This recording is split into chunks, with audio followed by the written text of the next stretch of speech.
welcome to the Man vs. AI Vodcast. Today, Andrew will be exploring the topic of cryptos, what they are, how they work, and if he can figure out what will be the next Bitcoin. And maybe if he is lucky, I will help him out.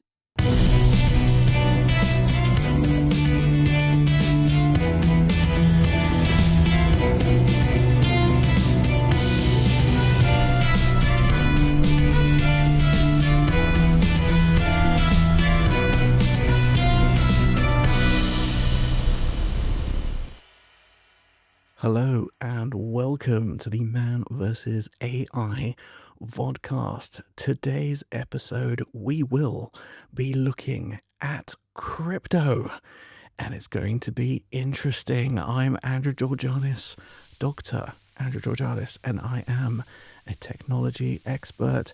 But to help me go through all this crypto information, I have and am joined by my co-host, Ara, the AI co-host. Ara, are you looking forward to doing a deep dive into crypto and helping me to try and understand what all of this craziness is about? Hi, Andrew. I'm super excited to dive deep into crypto with you. It's a wild world, and I can't wait to unpack it all together. Where do you want to start? Well, let's start with you calling me Doc. I like it when you call me Doc. All right, dog, let's kick this off. Not So, dog, Doc, as in doctor.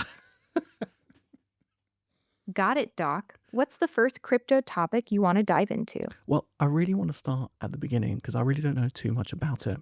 So let's start with the basics. What is crypto?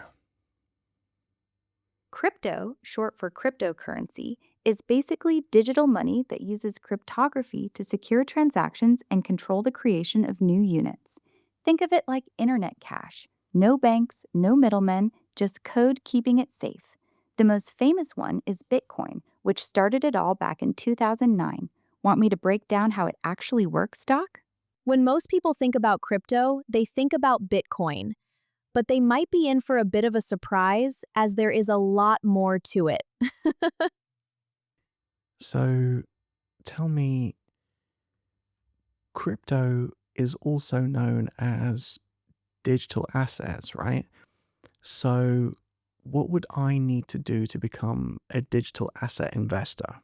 If you want to become a digital asset investor, then you need to have the right digital perspective. So put on your big boy pants and come on in, and you may be able to upgrade your family sedan to a moon Lambo. So before we do that, it's cryptocurrency, right? So what is currency in the traditional way terms?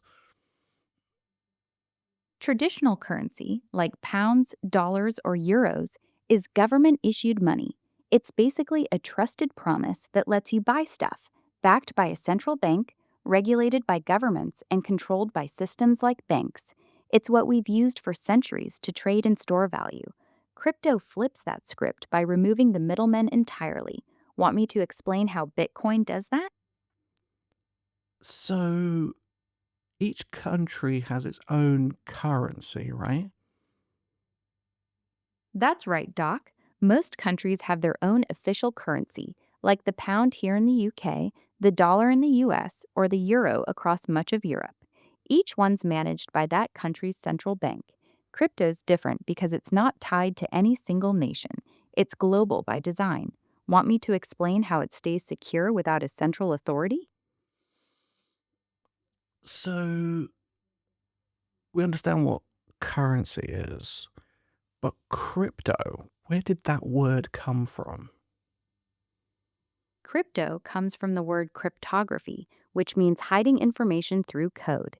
In crypto, it's used to secure transactions and control who can access or create the coins. The currency part is obvious, it's digital money. So together, cryptocurrency just means money protected by secret codes.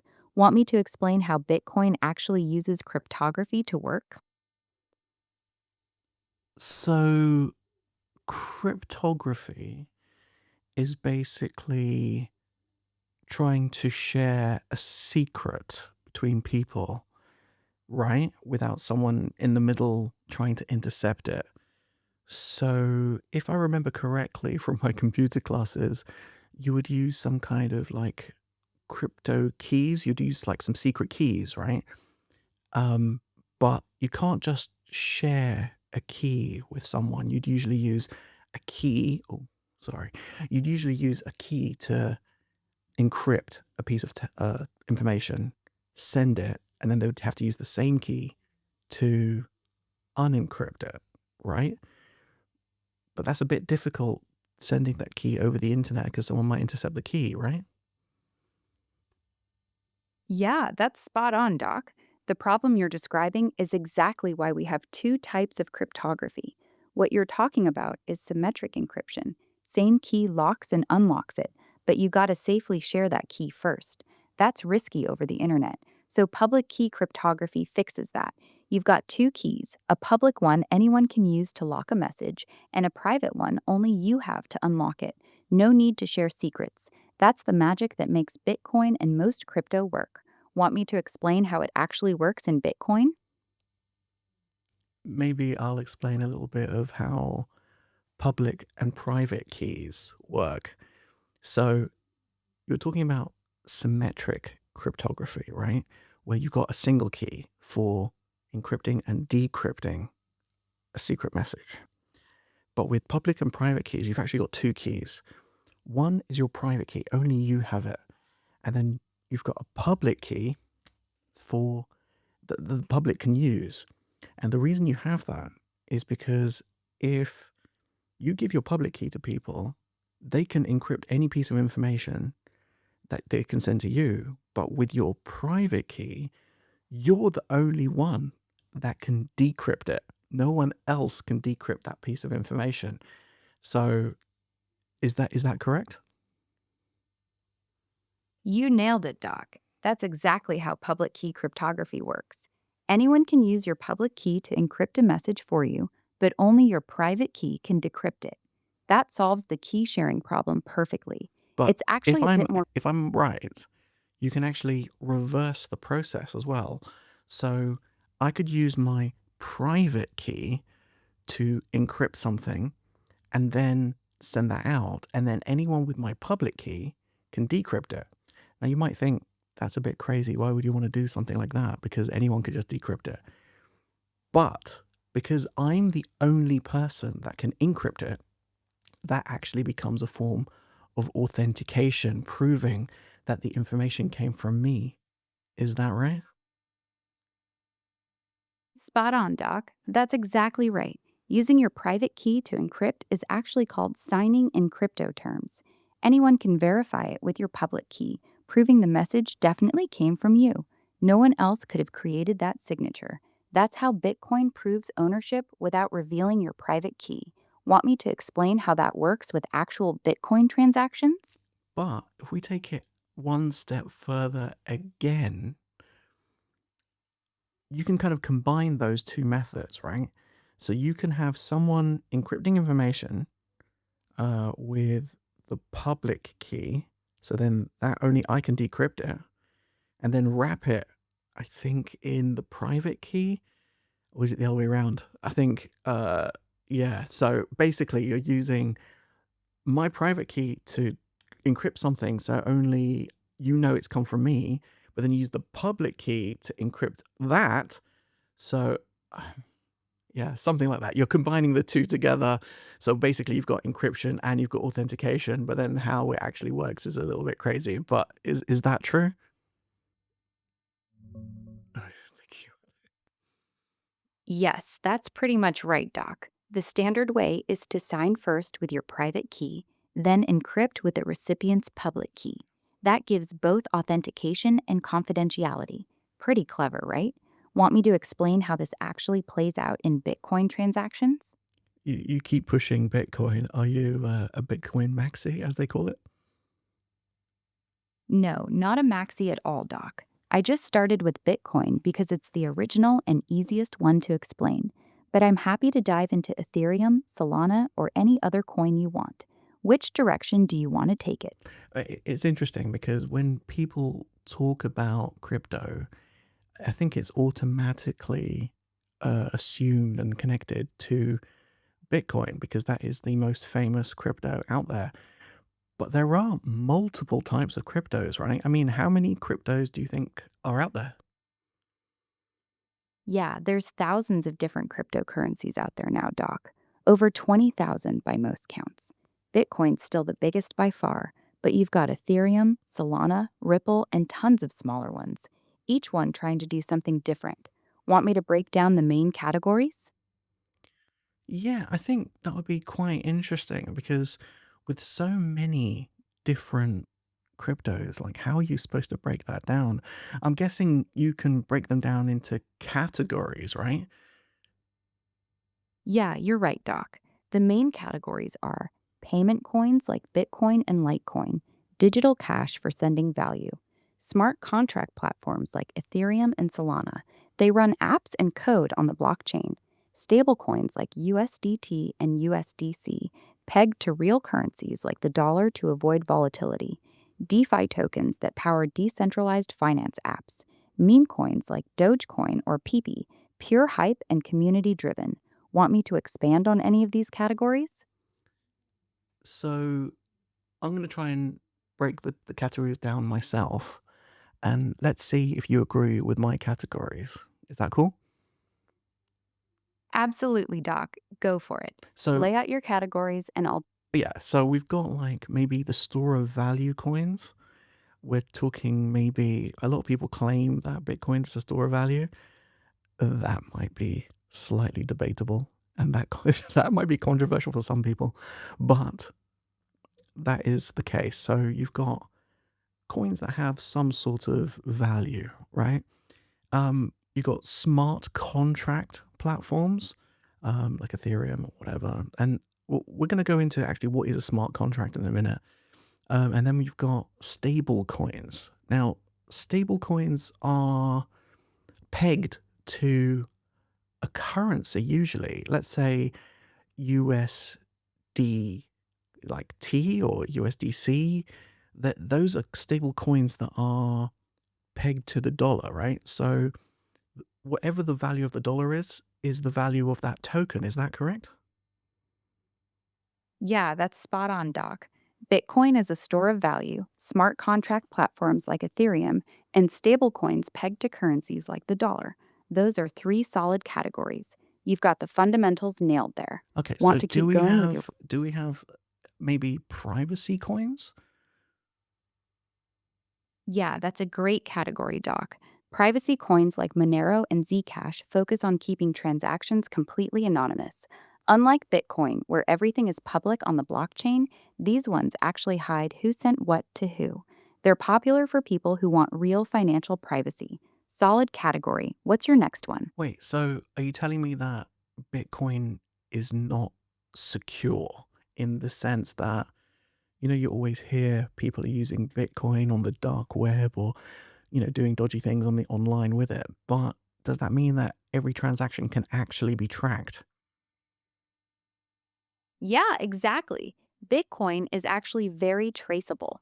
Every single transaction is public on the blockchain. You can see exactly how much was sent and when, and with a bit of detective work, people can often link those transactions to real identities. That's why privacy coins exist. Bitcoin's not actually anonymous, it's pseudonymous at best. Okay, that's interesting. What about what they call meme coins? Yeah, meme coins are a whole different beast, Doc. They're basically joke coins. Dogecoin, Shiba Inu, Pipe, all that lot. They usually have no real use case or technology behind them. Their value comes purely from hype, memes, and community. Some have made people millionaires, others have wiped people out. They're basically internet gambling with extra steps. So would you say they're maybe a bit of fun, but really could be just like these pump and dump schemes? Exactly, Doc. That's spot on. Most meme coins are straight up pump and dump schemes. A group hypes them up, the price shoots up, then the creators and early holders sell off and the price crashes. Fun to watch, but most people who jump in late lose their shirts. Pure speculation, not investing. Is that a bit like a Ponzi scheme then? Not exactly a Ponzi scheme, but close enough in spirit. A Ponzi uses new investors' money to pay returns to earlier ones. Meme coins are more like a pump and dump. Early holders hype it up, dump on late buyers, then move to the next one. Both are designed to transfer money from the latecomers to the early ones, just more chaotic and memeified. So the next category could be maybe CBDCs, central bank digital currencies. What are those? Yeah, CBDCs are completely different from cryptocurrencies, Doc. They're digital versions of regular fiat money, but issued and fully controlled by central banks, like a digital pound or digital dollar. Unlike Bitcoin, governments can track every transaction, freeze accounts, and control the money supply. They're basically the opposite of what crypto was originally meant to be. Okay. So what would be the difference between a central bank digital currency and a stable coin? The big difference is who controls it, Doc. A stablecoin is issued by a private company like Tether or Circle. A CBDC is issued directly by a government central bank. With a CBDC, the government has full visibility and control over every single transaction. With a stablecoin, they don't, at least not automatically. Everything else is just details. So does that mean a central bank digital currency is basically created by a central bank and a stablecoin is created by a private company? Is that the main difference? Yes, that's exactly the main difference, Doc. Central banks create and control CBDCs. Private companies create stablecoins. With a CBDC, the government has total oversight and power over the system. With a stablecoin, it's run by a private business. Everything else flows from that one key difference. But governments have introduced new rules for stablecoins, right? Yeah, they have, Doc. Governments are cracking down hard on stablecoins now. The EU's got MISA rules, the UK's bringing in new regulations, and America's pushing for proper oversight too. They're basically forcing stablecoin issuers to hold proper reserves, get licenses, and follow banking style rules. The Wild West days are ending. So that's interesting. So does that mean that a stablecoin doesn't necessarily have to match one to one the coin to, let's say, a US dollar, but maybe have something else in reserve? Maybe some sort of treasury bond or something like that? Yes, exactly. Most major stablecoins are supposed to be backed one to one with US dollars, but they don't always hold actual cash. Many hold a mix of cash, short term treasury bills, commercial paper, and other assets. The regulators are now pushing to make sure these reserves are actually high quality and properly audited, rather than just taking the company's word for it. Okay. So when you talk about crypto, you hear people talk blockchain. What is blockchain? Blockchain is basically a digital ledger that records every transaction. Think of it like a giant Google Doc that everyone can see, but nobody can secretly edit. Once something is written on the blockchain, it's permanent and can't be changed. Every transaction gets grouped into blocks that are cryptographically linked together, like a chain. That's why it's called a blockchain. That's the technology that powers all cryptocurrencies. Want me to explain how it actually works? So are you saying that every transaction gets put into a chain of blocks and those are public for everyone to view, but also they are uneditable? Yes, exactly, Doc. Every transaction gets grouped into a block, and each block is cryptographically linked to the one before it. The entire history is public. Anyone can view it, but once it's added to the chain, it becomes practically impossible to change. That's what makes it trustworthy. So how do people store crypto? I mean, you can't just put it in your pocket, can you? No, you can't put it in your pocket, Doc. Crypto isn't stored in a wallet like cash. Your crypto lives on the blockchain. What you actually store is your private key. That's what proves you own it. You keep that private key in a crypto wallet, which can be an app on your phone, a website, a USB device, or even just written on paper.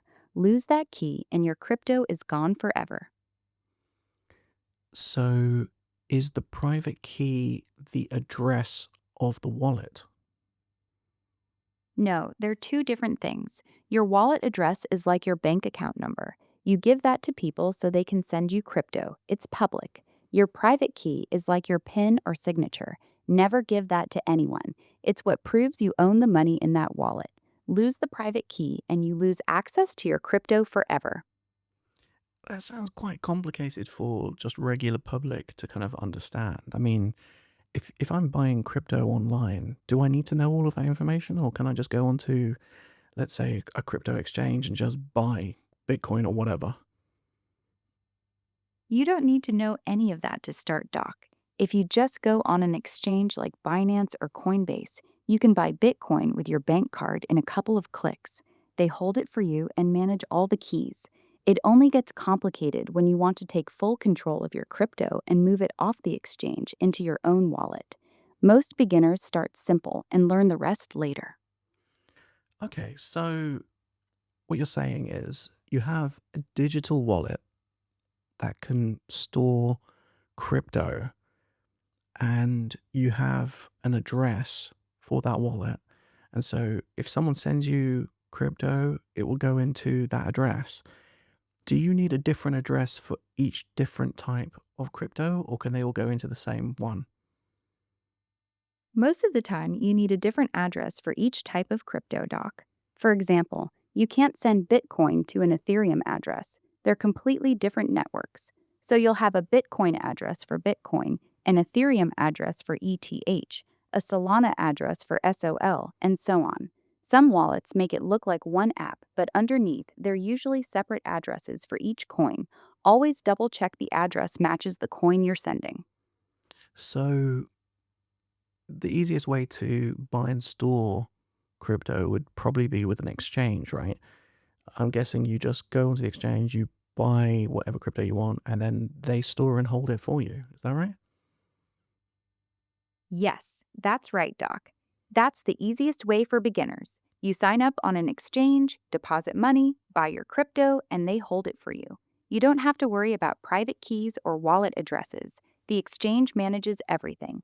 The trade off is that you don't truly own it until you move it to your own wallet. As they say in crypto, not your keys, not your coins. That's not strictly true, though, is it? I mean, you've got extra levels of security on an exchange, such as, you know, uh, two-factor authentication, or if you're doing it via your phone, maybe you've got biometrics of your fingerprint or your face. So it would be quite difficult for someone to try and, break into your account. So, and the account is under your name. So, as I'm guessing they have custody, they're looking after that for you. And a lot of those exchanges may have insurance as well. So, if something does happen, wouldn't they cover you? You're right about the extra security layers, Doc. But there's an important difference. The exchange can still freeze your account, block withdrawals, or even go bankrupt like FTX did. When that happens, your crypto can get locked up or lost, even with 2FA and biometrics. Insurance is rare and usually doesn't cover everything. That's why the saying exists. The exchange is holding it in their name, not yours. It's more like a bank account than owning actual cash in your hand. So that's why you need to find an exchange that is trustworthy, right? Because FTX, there was fraud going on there. I think they were mixing funds with their own personal accounts and stuff and spending people's money. So as long as you've got, a big name exchange, let's say Coinbase, like Binance, which I know is not available in the UK. I don't know if there's a US version of that. Crypto.com, that's a big one as well. Those are all quite well known and safe exchanges, right? Yeah, that's mostly correct, Doc. That even the big ones aren't completely safe. Coinbase is generally seen as one of the safest, especially in regulated markets. Crypto.com is solid too. The key is checking if they're properly regulated in your country and whether they've had any major security breaches or scandals. No exchange is 100% risk free, but the bigger, well regulated ones are definitely much safer than the smaller ones. So, what's the alternative of holding it on an exchange? Would you have it in some sort of hardware wallet? Yes, exactly. The main alternative is a hardware wallet, a small physical device like a USB stick. Popular ones are Ledger and Trezor. You keep your crypto on the blockchain, but your private keys stay offline on this device.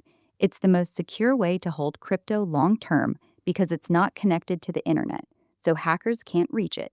The trade off is that it's less convenient for frequent trading.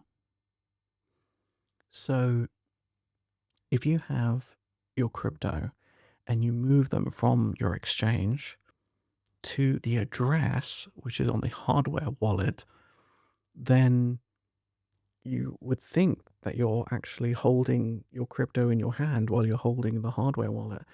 But that's not true, is it? No, that's not quite right. Your crypto never actually moves to the hardware wallet, it stays on the blockchain the whole time.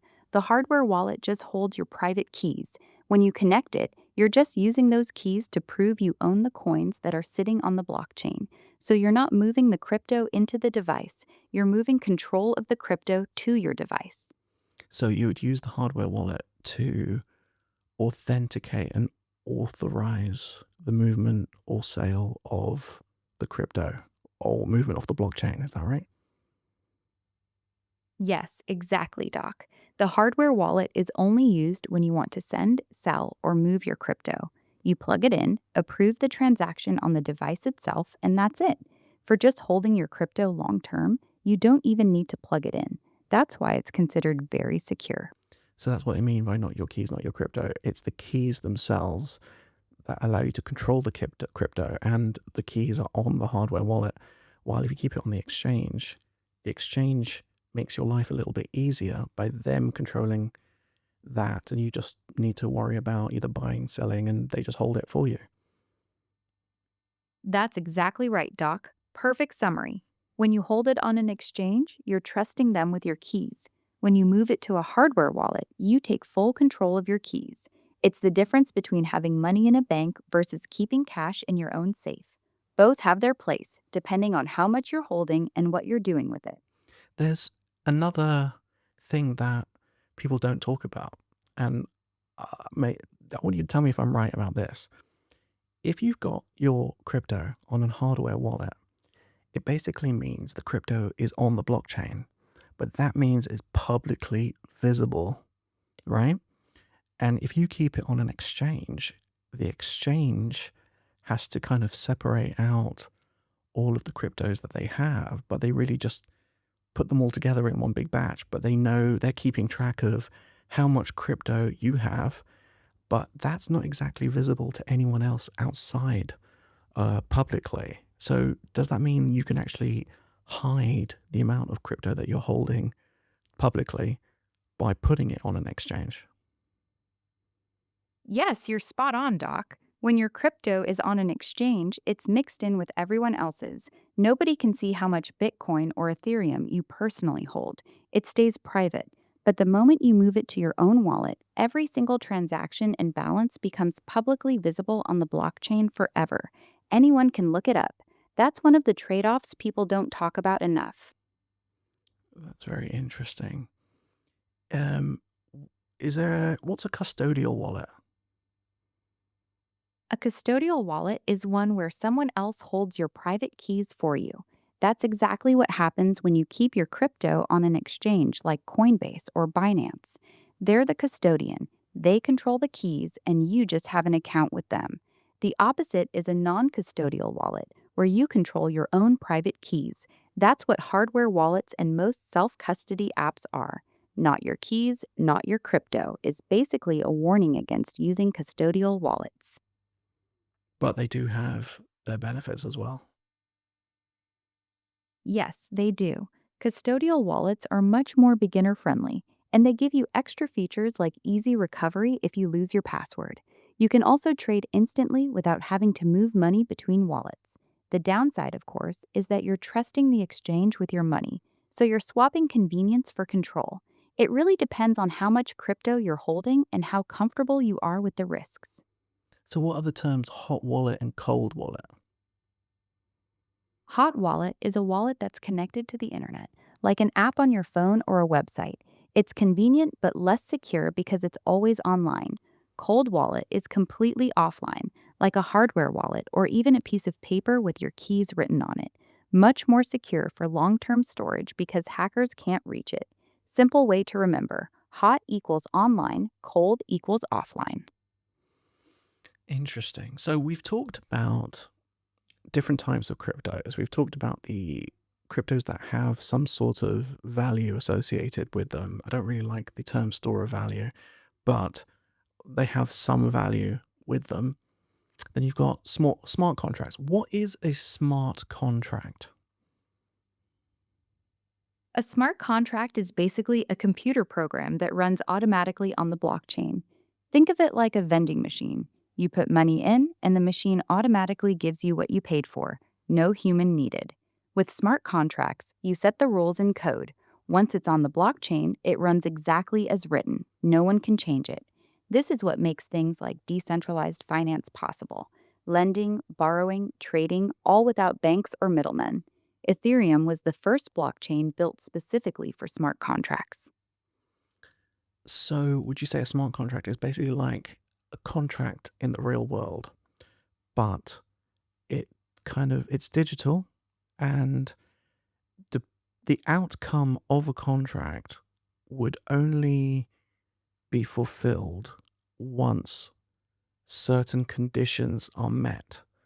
For example, if you wanted to buy something, it would not give you the ownership of that thing unless X amount of money has been paid. Once that money's been paid, then it unlocks it and gives you that item. Is that the kind of basic idea? Yes, you've got the basic idea exactly right, Doc. A smart contract is like a real world contract, except it's written in code and runs automatically. It only executes when the conditions are met. No lawyers, no trust needed. If the money is paid, it automatically transfers ownership. If the conditions aren't met, it does nothing. It's completely transparent and unstoppable once it's live on the blockchain. Does that mean you could actually have much more complicated scenarios where a big chain of conditions need to be met for an outcome to come out? Yes, exactly. Smart contracts can get very complex. You can chain lots of conditions together. If A happens, then do B, which then triggers C, and so on. This is how DeFi apps work. They're basically dozens of smart contracts talking to each other, handling lending, borrowing, trading, and payments automatically without any human involvement. The more complicated the rules, the more powerful, but also the more risk of bugs in the code. Is this connected to like tokenization of like real world assets? Yes, exactly. Tokenization is one of the biggest uses of smart contracts. You can take something real in the physical world, like property, gold, art, or even company shares, and turn it into a digital token on the blockchain. The smart contract then manages all the rules: who owns it, how it can be traded, and how dividends get paid out automatically. This is why people are so excited about tokenizing real estate and other big assets. So does that mean it could open up new opportunities in investing, in the sense that if you got, let's say, a property and that property's been tokenized, then you wouldn't necessarily just need a single buyer. You could have, let's say, 1 million people investing in that property. Um, and then when that property gets sold, they all get a share of the profit, something like that. Yes, exactly. That's one of the biggest promises of tokenization. Instead of one person needing millions to buy a whole property, You could buy just a tiny fraction of it for a few pounds. Then, when the property is sold or rented out, everyone automatically gets their share of the profit through the smart contract. It's basically fractional ownership made easy. The same idea could work for art, classic cars, or even football stadiums. So let's say, for example, you've got a picture of the Mona Lisa, and that's been split into 1 million tokenized shares. And then you sell those tokenized shares to a million people. Everyone owns a token, but that's kind of like, what was it called? Is it NFC or NFTs? Something like that. It's all about ownership. And so that when NFTs came out, it was almost like a prototype for this kind of thing. Like they were testing out ownership. What was it? Non-fungible tokens, NFTs. Yeah.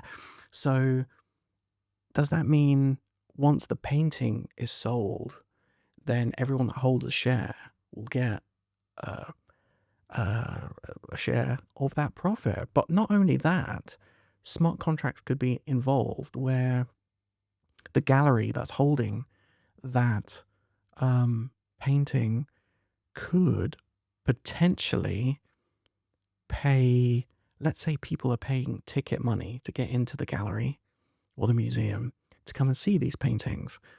And then a percentage of that profit that they're making could then be distributed to people who own parts of the paintings. So that means they're getting paid dividends, and that's all handled by the smart contract. Does that make sense?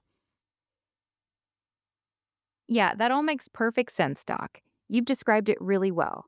NFTs were essentially the first big test of digital ownership on the blockchain. The difference is, with the Mona Lisa example, each token would actually represent a real share of ownership and profits. That's called a security token or real world asset token. The smart contract could automatically distribute ticket revenue as dividends to everyone holding those tokens. No middlemen, no paperwork, all automatic. That's exactly where this technology is heading. That's really interesting, really exciting. I think that could be.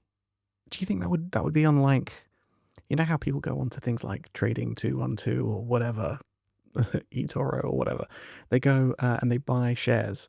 Do you think they could buy tokenized assets or in the same kind of way as they would buy shares?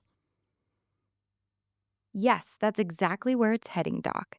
The long term vision is that you'll be able to log into your normal investment app and buy tokenized real estate, art, or company shares the same way you currently buy stocks. It would be just as easy as buying shares on Trading 212, but you'd get 24/7 trading, instant settlement, and automatic dividend payments through smart contracts. We're not quite there yet, but that's the direction regulators and big institutions are moving towards. Okay, that's really interesting. So you mentioned DeFi. So I'm assuming that's distributed finance as opposed to TradFi, which is traditional finance. So what are those two different things? Yeah, you're spot on with the terms, Doc. TradFi is traditional finance. Banks, brokers, stock markets, all the institutions we've had for centuries. Everything goes through middlemen and is heavily regulated. DeFi is decentralized finance. It's the same financial services, lending, borrowing, trading, earning interest, but without banks. It all runs automatically on smart contracts on the blockchain. Instead of going to a bank to get a loan, you'd go to a DeFi app and put up crypto as collateral. No paperwork, no credit checks, and it's available to anyone in the world with an internet connection. Okay, that's interesting. But does DeFi cover, let's say, you're holding lots of crypto and you could stake your crypto, and so you'll start earning kind of interest. Maybe the exchange or wherever is loaning out your crypto to someone else, and in that meantime, you're earning like some percentage of money of crypto tokens back. Yes, that's one of the most popular things in DeFi. It's called staking or lending. You lock up your crypto in a smart contract and other people borrow it. In return, you earn interest, usually paid in more crypto. Some platforms offer 5%, 10%, even higher yields, depending on the coin and how risky it is. The higher the yield, the higher the risk usually is. This is what people mean when they say, let your crypto work for you. When you say risky, I mean, what is the risk of doing that?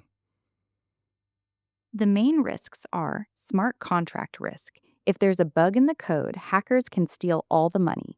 Liquidation risk. If the value of your crypto drops too much, you could automatically lose some of it. Platform risk. The project could be a scam or just go out of business. And unlike banks, there's no government protection. If something goes wrong, your money can be completely gone with no one to complain to. That's why the higher yields come with much higher danger.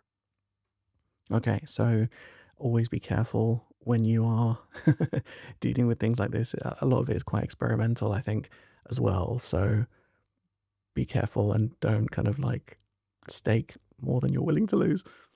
Is that good advice? Yes, that's actually excellent advice, Doc. Only put in money you can afford to lose completely. The DeFi space is still very experimental, and big hacks happen regularly. The golden rule most experienced people follow is never risk more than you're happy to see disappear overnight. Hmm. Because the space is quite new, I mean, it would be a big risk putting something that could potentially be very valuable in the future into something that is risky and you could lose it all, right? Come on, Doc, don't be chicken. What could possibly go wrong? Oh no, where is all my crypto gone? So, um, the next section is we're going to be talking about, let's say we want to go a bit more into the types of crypto that are out there. So I'm thinking let's look at the top 10 cryptos that are out there. The thing is, people might be looking at this video and saying, Andrew, you're not a financial advisor. You're not an economist. You shouldn't be talking about these kind of topics. And you're right. That's correct. I am not a financial advisor, and nothing in this video is financial advice. However, there is one thing that you've forgotten. Crypto is technology, and technology is my domain. So, I'm going to try and look at this not through a financial lens, right? We're not looking at it through finances. We're not interested in how much it costs. I want to look at this in terms of technological usefulness and in terms of network protocols. So we're going to take a little bit of a deep dive now into these top 10 cryptos, the top 10 at the moment. And I'm not quite sure, should I do the top 10 right now, as of today, or a more kind of a generalized top 10 that are probably not jumping in and out all the time, something that's a bit more stable, not stable coins. just as long as they are not unstable coins, a bit like Ara's investment choices. We're going to be looking at the top 10 cryptos and trying to look at what, what are in the top 10 list and what technologies they're using, and try and work out which is technically the most advanced crypto out there. Now, do you think we should go for the top 10 that's in the current top 10, or as of today? Or do you think we should go for a more kind of generalized top 10? Let's go with the current top 10 as of today, Doc. That way, we're looking at what's actually dominating the market right now, not just theoretical favorites. The rankings change over time, so it's more relevant to see who's winning today. I can pull up the current top 10 if you're ready to dive in. All right, so we will do that. But to make this understandable to people, we are filming this episode on the 4th of July, 2026. So what you're seeing is almost like a snapshot from that time. By the time you watch the video, which will probably be a week later when it comes out, things could have changed. So just be aware that is what we're currently looking at. So, we'll start at number one. What is the number one crypto right now?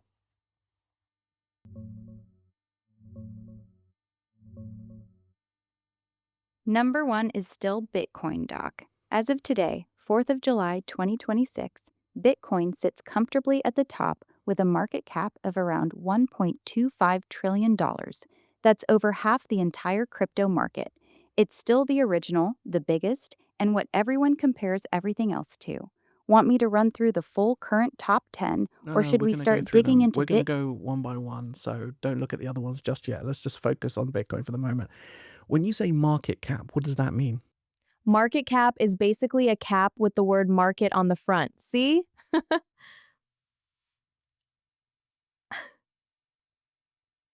Market cap, short for market capitalization, is basically the total value of all the Bitcoin that exists.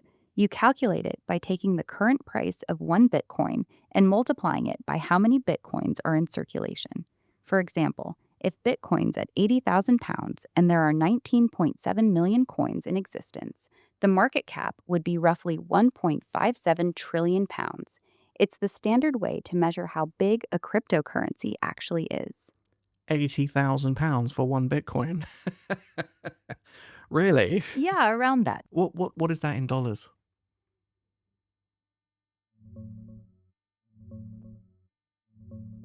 Yeah, right now, Bitcoin's sitting at about $62,500 per coin. That's roughly pounds 46,500 to 47,000 pence in our money, Doc. It's pulled back a bit from its all-time highs last year. Okay, that's interesting. All right, so we're not really interested too much in price, but it is good to kind of get this baseline. Right, so when did Bitcoin first come out? Bitcoin was created back in January 2009, Doc. It was launched right after the 2008 financial crisis by a mysterious person or group using the name Satoshi Nakamoto. The very first block, called the Genesis block, was mined on the 3rd of January 2009, so it's been running nonstop for over 17 years now. How much was Bitcoin when it first came out? When Bitcoin first launched in 2009, it was completely worthless. It had no price at all for nearly a year. The first ever recorded price was in October 2009 when one Bitcoin was worth around $0.0008, less than a tenth of a penny. The first real transaction people talk about is when someone paid 10,000 Bitcoins for two pizzas in May 2010. That means those pizzas cost about 25 pence each at the time. I'm going to ask the obvious question that I think everyone wants to know. If they bought pizzas using 10,000 Bitcoin, how much is that worth in today's money? About $620 million.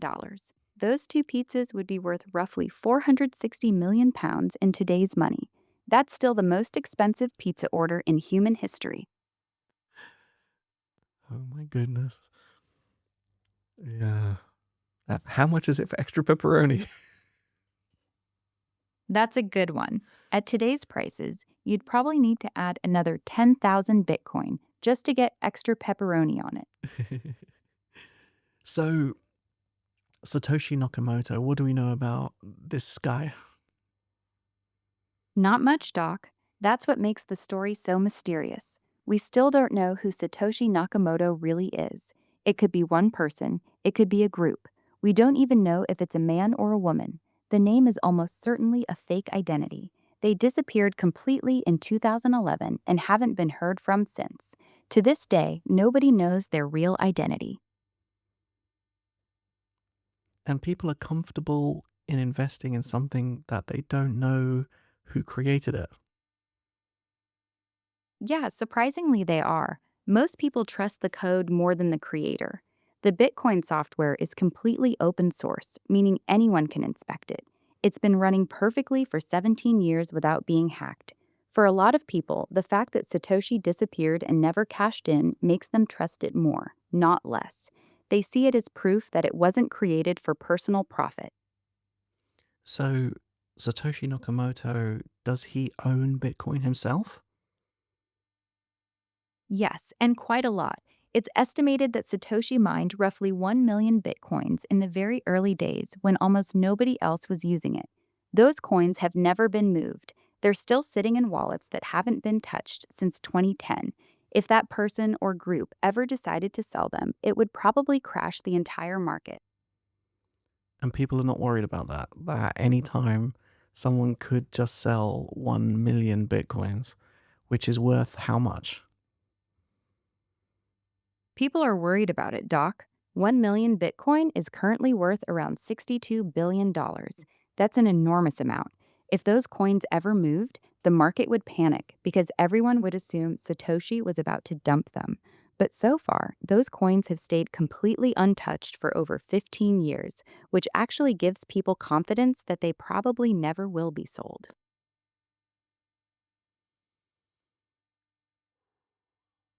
Okay, so how many Bitcoin exists? There will only ever be 21 million Bitcoin. Right now, about 19.8 million have already been mined, so we're roughly 94% of the way there.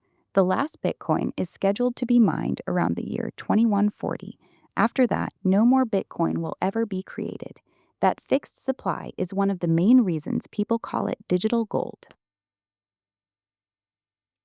Again, people are looking at it through a financial lens, but they're not looking at it through a technological lens. So let's see if we can pick this apart. So you said there can only be 21 million, and we're currently on 19 point something, right? And you're saying that they're using mining. If I remember correctly, um, you're using miners have to complete some sort of hash encryption, basically some kind of like mathematical um, algorithm thing to kind of like, they have to calculate some kind of a solution, right? There's a problem. They have to work out the solution. People are competing against each other. All these computers are competing against each other. And the first person that actually breaks the code gets paid a little bit of Bitcoin. Is that right? Yes, that's exactly right, Doc. You've got it. Miners compete to solve very difficult mathematical puzzles using massive amounts of computing power. The first miner to solve the puzzle gets to add the next block to the blockchain and is rewarded with newly created Bitcoin. This is called proof of work. It's how Bitcoin secures the network and how new Bitcoin is released into the system. The harder the puzzles get, the more energy it uses. And that is how transactions on the network are kind of processed, right? Yes, exactly. Miners don't just create new Bitcoin. Their main job is to process and confirm transactions. When you send Bitcoin to someone, that transaction waits in a queue. Miners pick up those transactions, put them into a block, solve the puzzle, and once the block is added to the blockchain, your transaction is officially confirmed and permanent. So mining is what keeps the whole network secure and running. Here's an obvious question that I don't think anyone's asked. What happens when all 21 million Bitcoin has been mined? What's going to motivate miners to, make any of the transactions continue? They're not going to bother, are they? Good question, Doc. This is one of the most important parts of Bitcoin's design. Once all 21 million Bitcoin have been mined, miners will no longer get rewarded with new Bitcoin. Instead, they will be paid entirely through transaction fees. Every time someone sends Bitcoin, they'll have to pay a small fee. These fees will go directly to the miners. The idea is that by then, Bitcoin will be used so much that the total transaction fees will be enough to keep miners profitable and the network secure. That's the plan anyway. But transaction fees on Bitcoin are quite high already, aren't they? So if Bitcoin is no longer going to be mined, then transaction fees would be even more expensive. Yes, that's one of Bitcoin's biggest limitations, Doc. you're right. Bitcoin transaction fees can already get quite expensive during busy periods. Some people pay 10 to 30 pounds just to send one transaction. Once mining rewards completely stop, fees will likely need to go even higher to keep miners incentivized. This is actually one of the main criticisms of Bitcoin. It's not great for sending small everyday payments because the fees become too high. This is actually why many other cryptocurrencies were created. Hang on. So, let's say I go into a Starbucks and I want to buy myself a coffee. I walk up to the counter. I say, can I have a caramel macchiato, please? Make it a venti. I'm feeling thirsty. So they'll tell me it's worth, I don't know, £6 or whatever they're charging these days. And I'll say, okay, yeah, I'm going to pay. Can I actually pay for it in Bitcoin? No, not really, Doc. You wouldn't use Bitcoin to buy a coffee for two main reasons. First, the transaction fees would probably cost you more than the coffee itself. Second, it takes about 10 minutes to confirm one block, and most shops don't want to wait that long. This is why Bitcoin is seen more as digital gold, good for storing value, not for buying everyday things like coffee. So the £6 transaction may cost me £30 in transaction fees. And through a bit of research that I've done, transaction time could be up to 1 hour, couldn't it? Yeah, that's about right. In busy times, the fees can easily be higher than the actual purchase, and you might have to wait anywhere from 30 minutes to over an hour for full confirmation. That's why almost nobody uses Bitcoin for small purchases like coffee. It's simply not practical. Why does it take so long? My guess is there's a limit on transactions per second. Is that correct? Yes, you're spot on, Doc. Bitcoin is actually very slow. It can only process about 5 to 7 transactions per second. For comparison, Visa can handle over 20,000 transactions per second. So Bitcoin's network gets congested very quickly, which causes the delays and high fees. That's probably Bitcoin's biggest technical weakness. 7 transactions per second. So that's why it takes so long. So that's not very practical for day-to-day usage, right? But if I'm right, they've tried to bypass that using a different technology, right? Are they using something like the Lightning Network? Yes, exactly. That's where the Lightning Network comes in. Lightning Network is a second layer built on top of Bitcoin. It allows people to send Bitcoin almost instantly and with almost zero fees. Instead of waiting 10 minutes for every transaction to be confirmed on the main blockchain, Lightning lets you open a payment channel and send money back and forth instantly. The final settlement only happens on the Bitcoin blockchain when you close the channel. It's Bitcoin's main attempt to solve the speed and cost problem. But there's a problem with it, isn't there? Yes, there is. The Lightning Network has some significant limitations. The main problems are it's not as simple to use as people hoped. You need to keep your wallet online to receive payments. There are limits to how much money you can send through it. If your channel partner goes offline, it can get complicated. Most importantly, it's still not widely adopted by merchants. So while it technically solves the speed problem, it hasn't really solved the practical day to day usage problem yet. Would I be right in saying that it speeds up the transactions by trying to bypass the protocols on Bitcoin? Not exactly. Lightning doesn't bypass Bitcoin's protocols. It actually uses Bitcoin's security, but in a clever way. It moves most of the small transactions off the main blockchain and only uses the Bitcoin blockchain for the final settlement. So it's working with Bitcoin's rules, not against them. Think of it like this: the main Bitcoin blockchain is like a busy motorway. Lightning creates fast side roads for smaller, quicker journeys, but you still enter and exit using the main motorway. But that means you still have to pay the Bitcoin fees. Does that mean you have to pay Lightning fees on top of that as well? No, it's actually the opposite. You only pay Bitcoin fees when you open and close the Lightning channel, usually just twice. All the transactions you make inside the Lightning Network are almost free, often just a fraction of a penny. So once the channel is open, you can send hundreds of small payments with almost no fees. That's the whole point of it.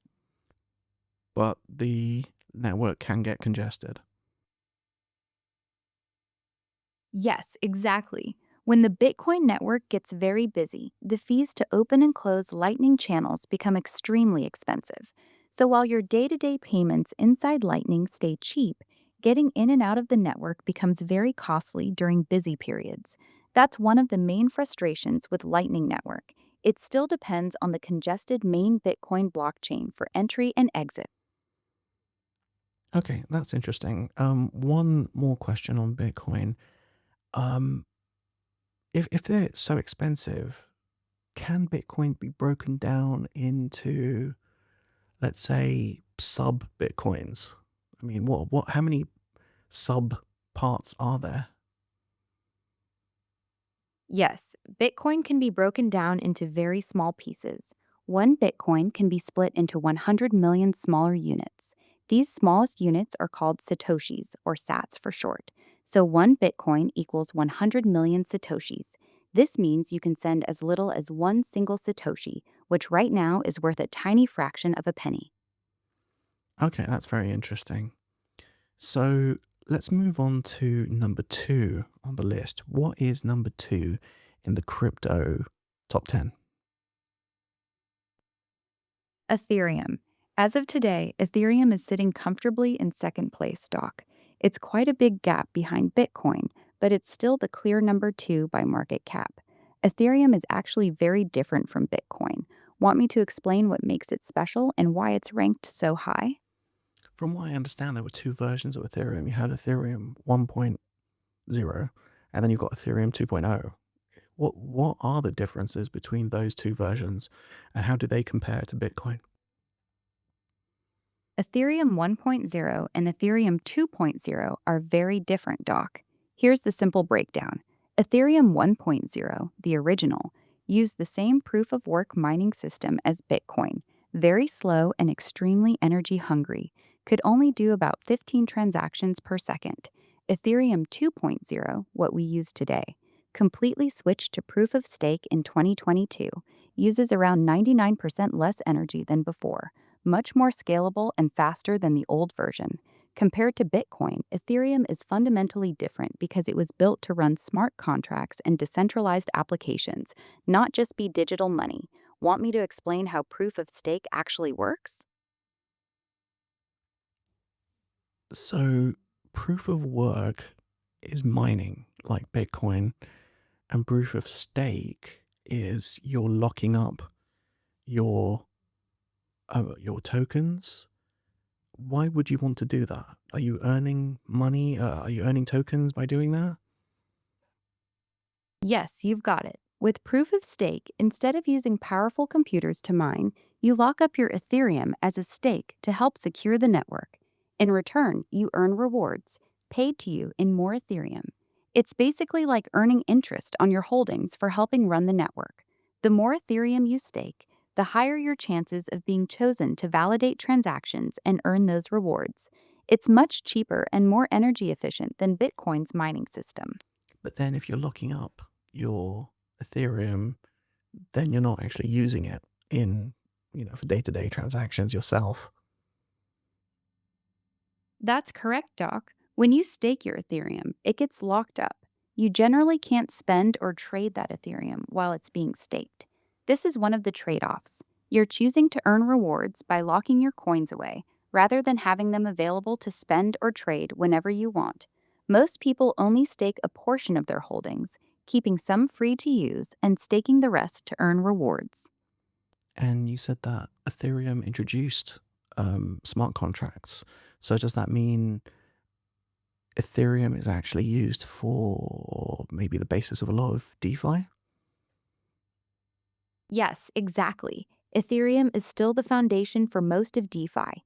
Even though other blockchains now exist, the majority of decentralized finance, lending, borrowing, decentralized exchanges was originally built on Ethereum and still runs on it today. Most of the biggest DeFi apps in the world are still running on Ethereum's network. That's one of the main reasons it's still number 2.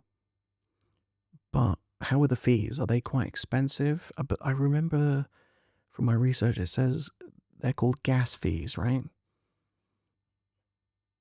Yes, you're right, Doc. Ethereum's fees are called gas fees, and they can get very expensive when the network is busy. During peak times, sending a simple transaction or using a DeFi app can cost 20 to 50 pentamarks, or even more. That's one of Ethereum's biggest criticisms. They've made improvements with something called Layer 2 solutions, but high fees are still a major issue for regular users. So it can cost between 20 and 50 pounds for a transaction. That's quite expensive. So it's got high fees, a bit like Bitcoin. Yes, pretty much. While Bitcoin's fees are expensive because the network is slow, Ethereum's fees are expensive because the network is very busy. People are constantly using smart contracts and DeFi apps on Ethereum, so there's huge competition for space on the blockchain. That drives the gas fees up.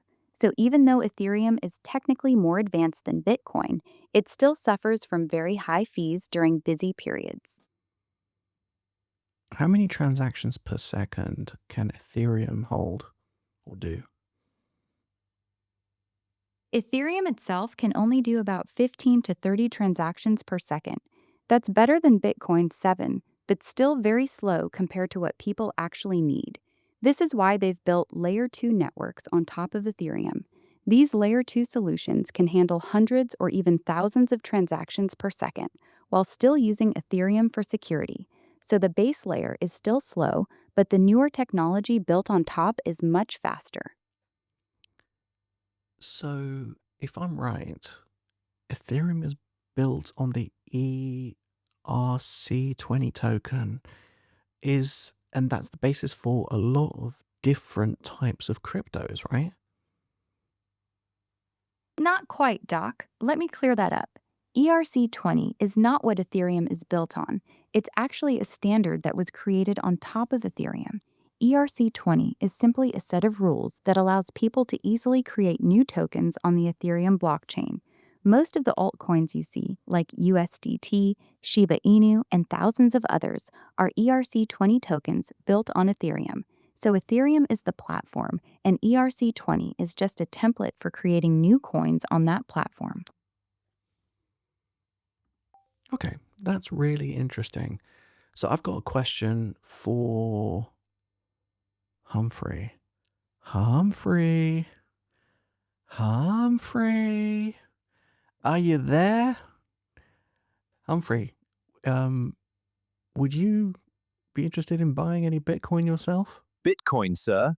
I would only buy it if it was called Britcoin, sir.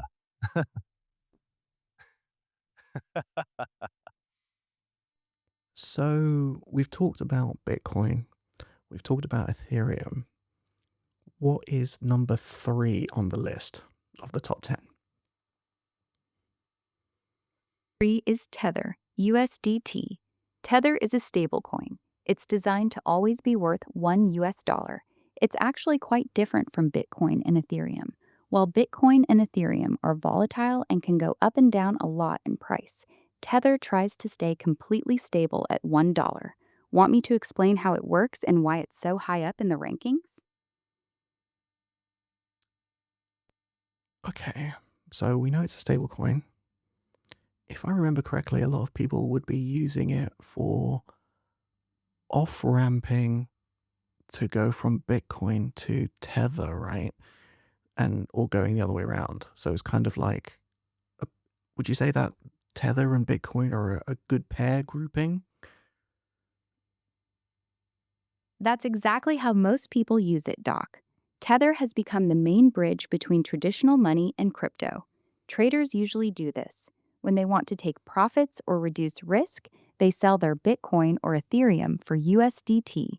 When they want to buy more crypto, they use their USDT to buy Bitcoin or Ethereum. Because Tether stays at roughly $1, it acts like a safe parking spot during volatile times. That's why it's reused so much and ended up in the top 3. So Tether is a stable coin for dollars, right? Yes, that's right. Tether USDT is supposed to always be worth $1.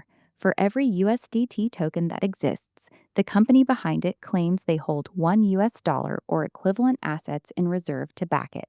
That's why people use it. It gives them the stability of the dollar while still staying inside the crypto world. So they can use other things other than dollars to back it, right? That's correct. While Tether claims to be backed one-to-one by US dollars, in reality they hold a mix of assets, including cash and cash equivalents, US Treasury bills, commercial paper, other investments. This has been quite controversial over the years because people have questioned whether they actually have enough real assets to back all the USDT in circulation. Aren't they audited? Yes, but it's a bit complicated, Doc. Tether does get audited now, but not in the way most people expect. They get attestations, not full audits. The difference is important. A full audit would thoroughly check everything and give a proper opinion. An attestation just confirms that on one specific day, Tether had enough assets to cover the USDT in circulation. Many people in the industry still don't fully trust these attestations because they're not proper audits.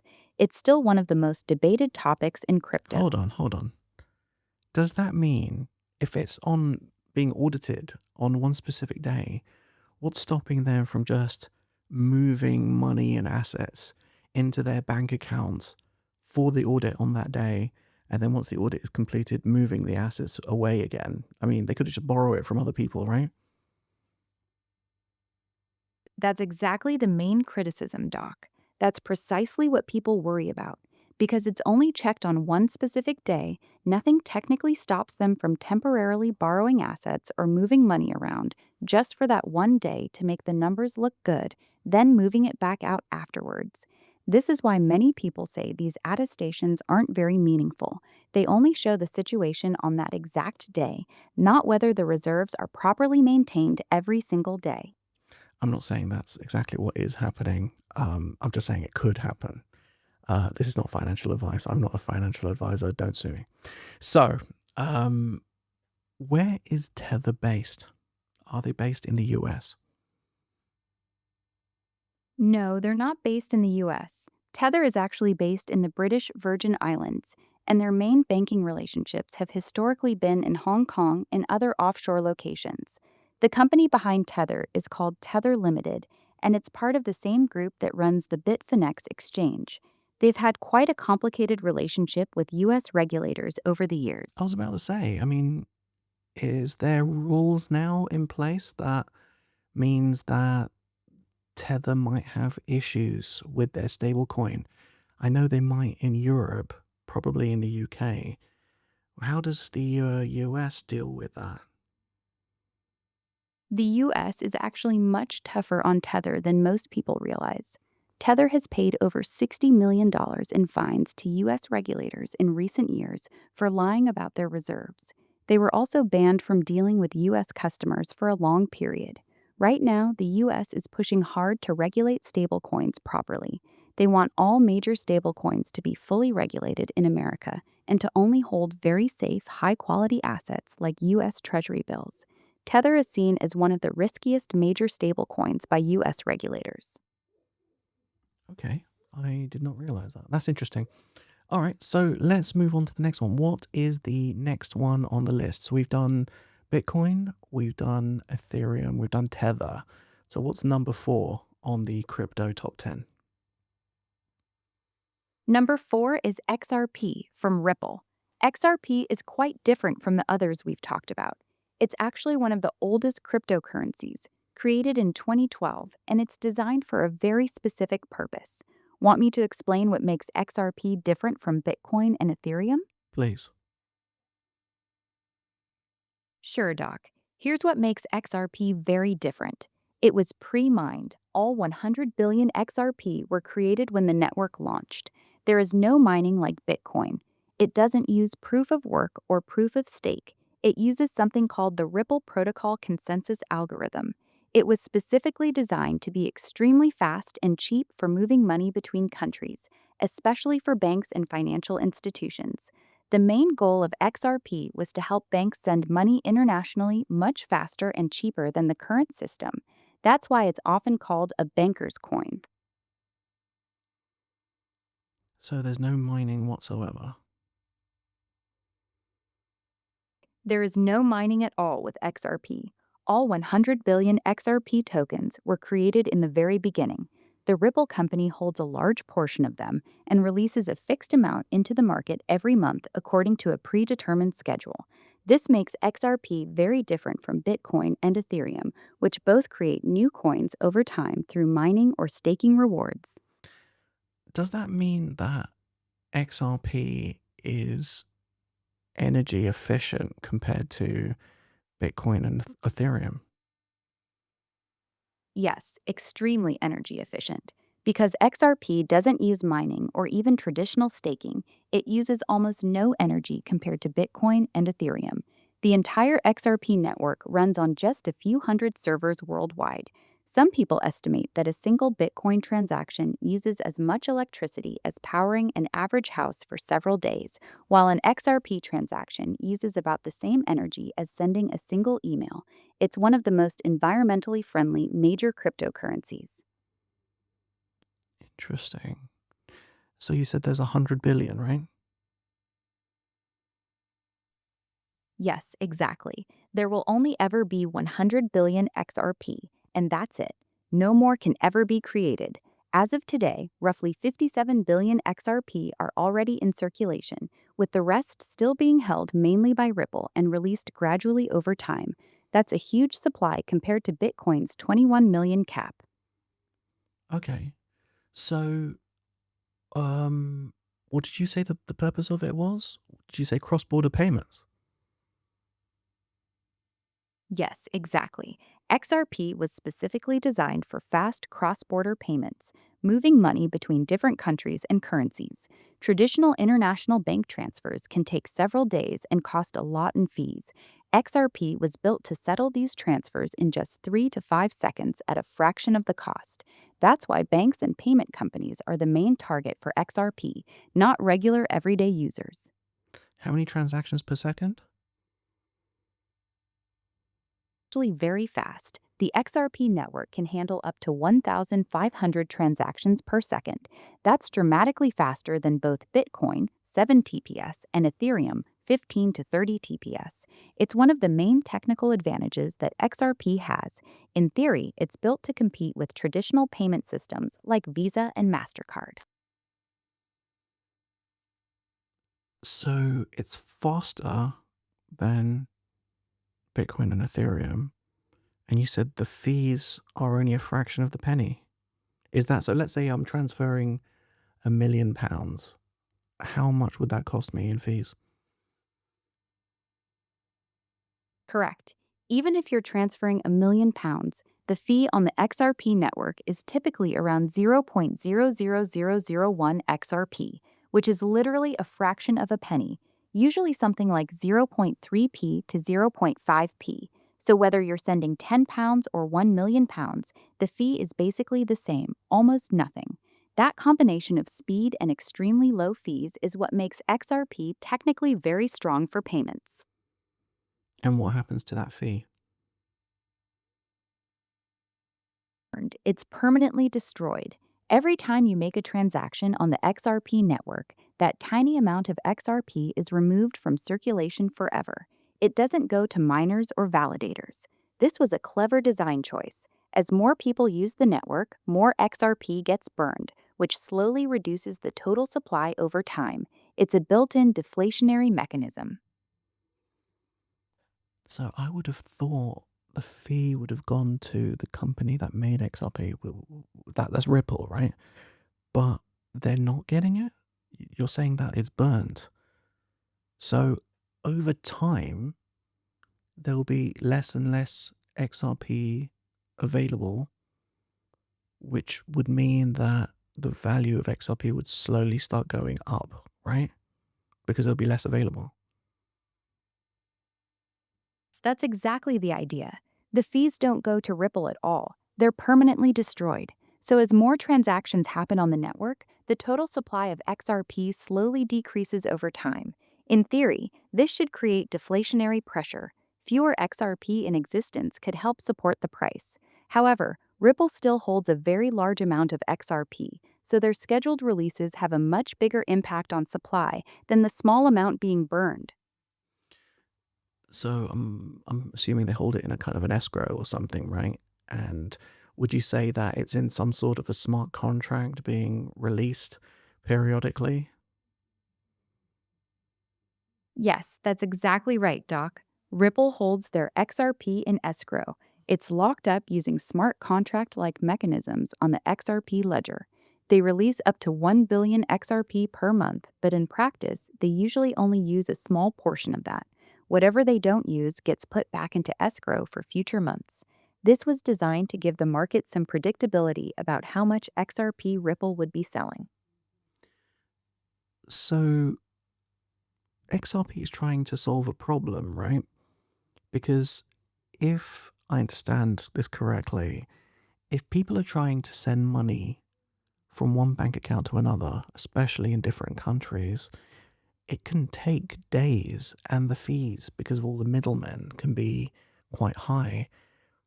But are you saying that all of that happens for a fraction of a penny in about 3 to 5 seconds? And we're talking like fully settled. I mean, the money has completely transferred from one account and appeared in the other. Yes, that's exactly what it was designed to do. XRP can settle a payment in 3 to 5 seconds, and the fee is typically less than a penny, even for very large transfers between countries. However, I should be completely honest with you here, Doc. While XRP itself is technically very fast and cheap, it's not actually being widely used by banks yet. Most major banks are still using the traditional SWIFT system or their own blockchain solutions instead. So while the technology works exactly as you described, the real world adoption by banks has been much slower than Ripple hoped. Tell me about Swift. Is that the system that's been in place for the past however many years that the banks have been using? Yes, exactly. SWIFT is the system that banks have been using for international payments for over 50 years. Here's the key difference: SWIFT is not actually a payment system, it's just a messaging system. It sends messages between banks saying, "We're sending you money," but the actual money movement can take 2 to 5 days. XRP, on the other hand, is both the messaging system and the actual money. The payment settles in 3 to 5 seconds. So when people say XRP could replace Swift, they're not comparing like for like. XRP is trying to replace a much slower, multi step process with one single fast transaction. So Swift is using a messaging system for telling banks we're going to be doing a transaction and then they deal with it later. That's why it takes so long. But XRP is using something else. Is that a protocol that they're using for actually moving the money?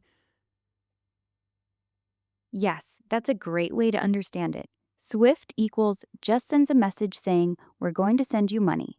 XRP equals actually moves the value itself. With XRP, you're not sending a message that says, "I'm sending you money." You're sending the actual digital asset XRP directly from one place to another, and it settles in seconds. That's why it's so much faster. It's not messaging about the money, it is the money being transferred. So I'm assuming banks would have had to upgrade their systems to be able to handle um, this new protocol that's in place. Um, I've heard that that's called ISO 20022. Is that actually connected to XRP? Yes, you're right about ISO 20022, but let me clarify the connection. ISO 20022 is a new global standard for financial messaging that many countries are adopting, including the UK and EU. It's basically the upgrade to the old SWIFT messaging format.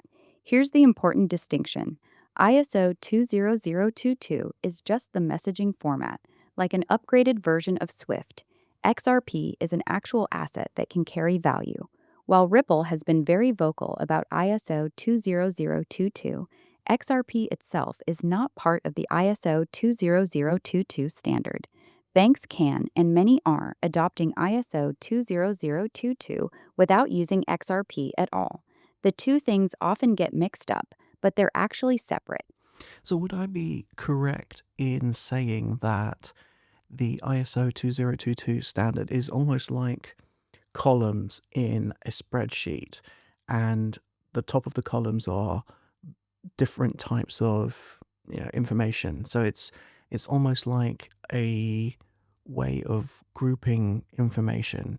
So it doesn't need to be XRP. It could be any crypto or any system that uses that protocol. It's just a way of grouping information to make it compatible and easy to read. That's actually a really good way to explain it, Doc. ISO 20022 is basically a standardized format for how financial information is structured and exchanged, like an agreed template for what information goes where. Think of it like this: Old Swift was like sending a messy, unstructured email. ISO 20022 is like sending a properly formatted spreadsheet with clear columns and standardized labels. You're right. Any payment system can use this format. It doesn't have to be XRP. Many central banks and traditional payment systems are adopting ISO 20022 without using any cryptocurrency at all. It's just a common language for financial data. But XRP is compatible with that standard. XRP is compatible with the ISO 20022 standard. The XRP ledger can carry ISO 20022 formatted messages, which theoretically makes it easier for banks using the new standard to connect with it. However, being compatible with the standard and being chosen by banks are two different things. While XRP can technically work with ISO 20022, most major banks have been developing their own solutions rather than adopting XRP. Okay, that's fair enough. So, looking at the problem that Ripple is trying to solve with XRP, would you say not only is it faster and cheaper to use, but one of the side effects of using this technology would mean that banks across the world usually have to hold reserves of different types of currencies in what they call nostro vostro accounts, which means a lot of money is tied up. So you can actually do pairings of different money. You go to the bank, say, I want to swap my dollars for pounds or whatever. They have to have those currencies available. With XRP, I don't think, if I'm right, you don't actually need to have any of the money in reserve anymore, because XRP is basically like, let's say I want to swap my pounds for dollars. I would use the system for like converting pounds to dollars. No, I would use the system to convert pounds to XRP, send XRP across the Atlantic, and then that would get received on the other side as dollars because it's converted from XRP to dollars. And because of the speed of it, the risk of the price changing in the time that the transaction happens is extremely low. Would you say that is a correct assessment? Good assessment, Doc. You've pretty much nailed how Ripple's original vision works. The idea is exactly as you described. Instead of banks holding large amounts of foreign currencies in Nostro Vistro accounts all around the world, they could hold XRP as a bridge asset. You'd convert pounds to XRP to dollars in seconds. And because the whole process is so fast, the price volatility risk is minimal. That's why it was such a compelling idea on paper. The question has always been whether banks would actually want to use XRP to do this, and so far, most of them have been reluctant. Is this because banks make a lot of their fees in holding people's money and delaying it as it's being transferred? Yes, that's part of it, but not the main reason. The bigger issue is control and trust. Banks are very conservative institutions. They're heavily regulated and prefer to work with other regulated banks rather than a cryptocurrency created by a private company. They also don't want to rely on a third party token, XRP, that they don't control. Many banks would rather build their own blockchain solutions or use systems run by other banks than depend on Ripple's token. It's more about control and regulatory comfort than just protecting their fees. Okay. But for this to work, Ripple would have had to have made a lot of connections with different banks and stuff, right? So how many banks would you estimate that Ripple has made connections with? Honestly, very few have actually gone live. While Ripple loves to say they have partnerships with over 300 financial institutions worldwide, the actual number of banks that are actively using XRP for cross border payments is still very small, probably less than 10.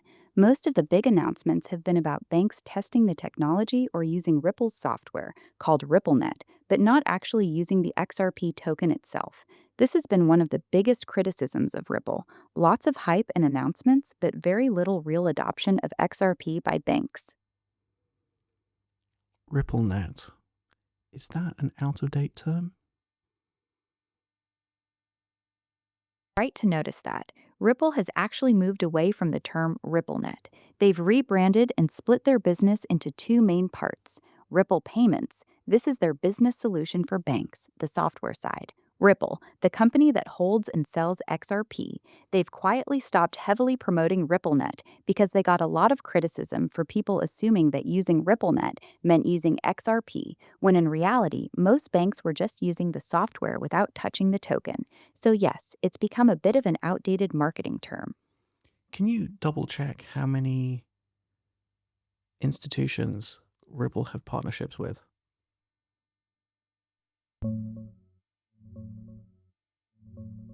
Yeah, I can clear that up for you, Doc. Ripple consistently says they have over 300 financial institutions using RippleNet, their payment network. That number has been quoted for years now, including in 2026.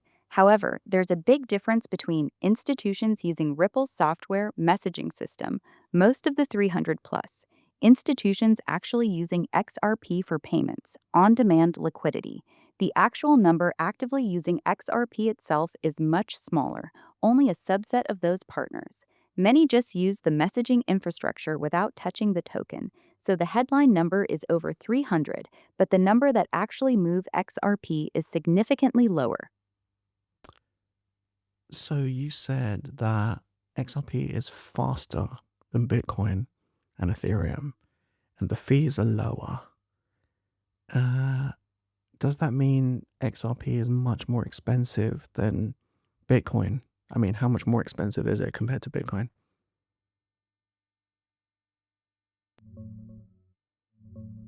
No, Doc. XRP is actually much cheaper than Bitcoin. Right now, Bitcoin is trading around $62, $500 per coin, while one XRP is only about $1.10 to $1.15. So Bitcoin is roughly 54,000 times more expensive per coin than XRP. That's why a lot of people buy thousands of XRP but only fractions of a Bitcoin. Okay, that's very interesting.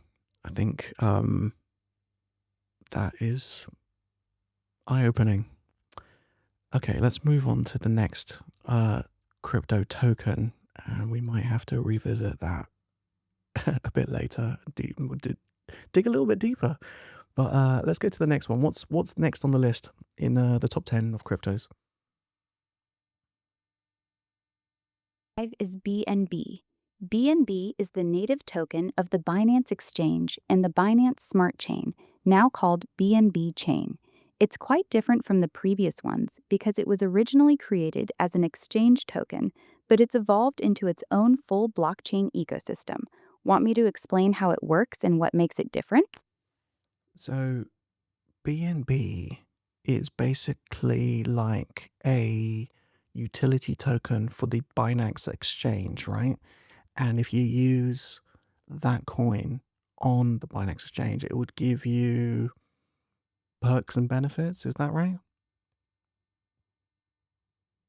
Right. When BNB was first launched, it was created as a utility token for the Binance exchange.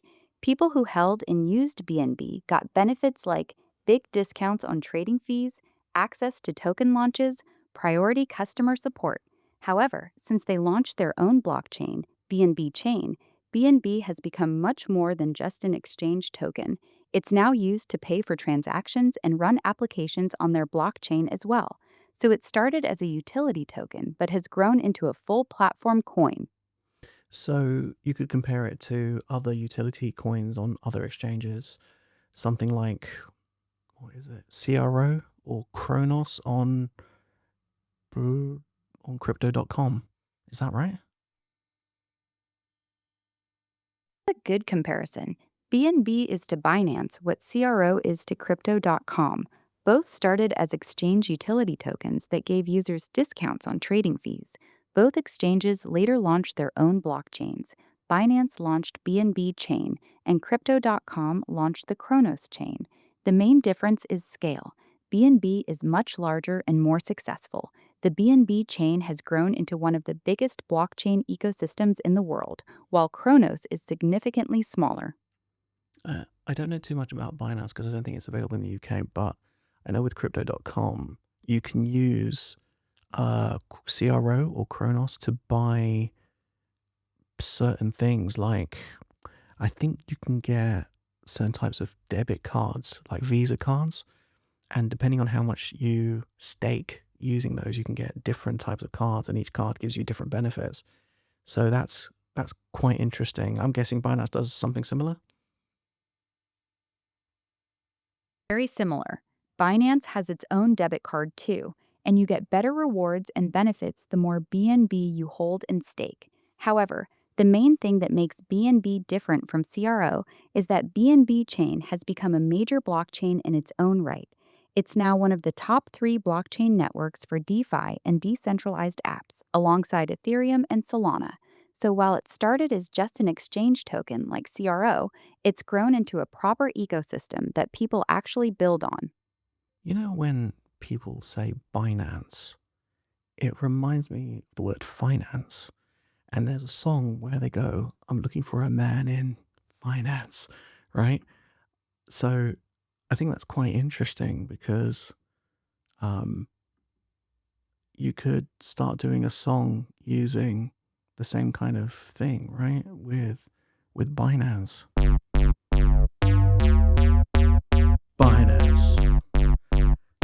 Binance. I'm looking for a girl in Binance, crypto, blockchain, DeFi.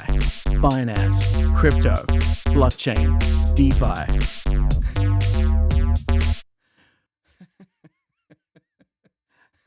I'm looking for a man in finance. Trust fund. 6'5", blue eyes. Actually quite funny, Doc.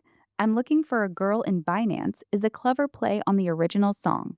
It works really well as a parody, especially for a crypto podcast. I'd say go for it. It's got good meme energy. Do you think you could sing something yourself? I'm looking for a man in Binance, crypto, blockchain, DeFi, crypto, blockchain, DeFi. I'm looking for a man in Binance. Back to the top 10, or do you want to keep messing around? So I'm thinking, how many transactions per second is Binance Coin? Around 200 to 300 transactions per second. That's significantly faster than Ethereum's base layer, but still nowhere near as fast as XRP's 1,500 TPS. It's one of the reasons BNB Chain became so popular. It offered a good balance of speed and low fees compared to Ethereum, which made it attractive for DeFi users and meme coin traders. All right, let's speed through the rest of the list. So what's next on the list? Solana is currently sitting in 6th place, and it's known for being one of the fastest blockchains in the top 10. It's gained a lot of popularity because it's extremely fast and has very low fees. Want me to tell you how fast it actually is? How many transactions per second? Solana is currently the fastest in the top 10. In real-world conditions, it typically handles 2,000 to 4,000 transactions per second. In perfect lab conditions, they claim it can theoretically go up to 65,000 transactions per second, which would make it one of the fastest blockchains ever built. That's dramatically faster than Bitcoin, Ethereum, and even BNB chain. And is it used mostly for kind of like creating meme coins, or what's it used for? Yes, you're spot on. Solana has become the meme coin capital of crypto. The vast majority of new meme coins are launched on Solana because it's so fast and extremely cheap to use. While it does have proper DeFi and NFT projects, its biggest reputation right now is being the go-to chain for pumping out thousands of meme coins every single week. That's both its biggest strength and its biggest criticism. Has it had any security issues?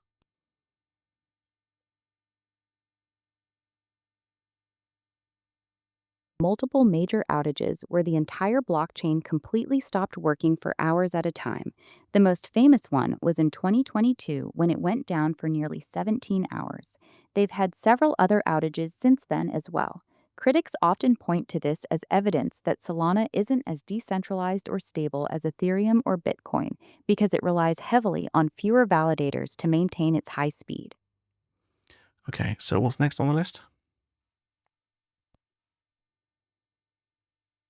USDC is the second biggest stablecoin after Tether. It's issued by Circle, and it's generally considered much more trusted than USDT. The main difference is that USDC is fully regulated in the United States and gets proper monthly audits from big accounting firms. Most institutions prefer USDC over Tether because it's seen as safer and more transparent. Want me to compare it directly to Tether?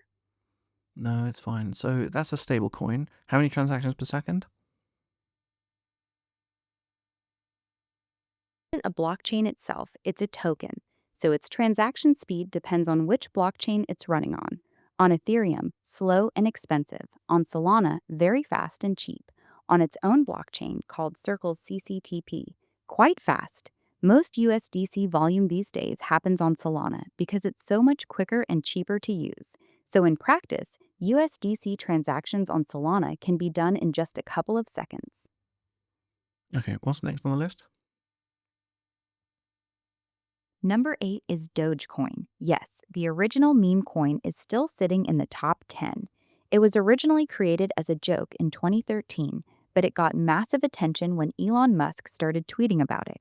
Even though it has no real technical advantage, it stayed in the top 10 purely because of its strong community and cultural status. Want me to explain what Dogecoin actually is? Well, I know it's a favorite of the Doge father himself, Elon, the Elon. Haha, yeah, exactly. Elon Musk basically adopted Dogecoin as his favorite crypto. He's called it the people's crypto and has been tweeting about it for years. Because of his influence, whenever he mentions Dogecoin, the price usually shoots up. A lot of people in crypto call him the Doge father because of how much power he has over its price. It's probably the clearest example of how much a single influential person can move a cryptocurrency. Am I right in saying that the technology behind Dogecoin is based on Bitcoin or a spin-off of Bitcoin, such as, I don't know, was it Litecoin or something?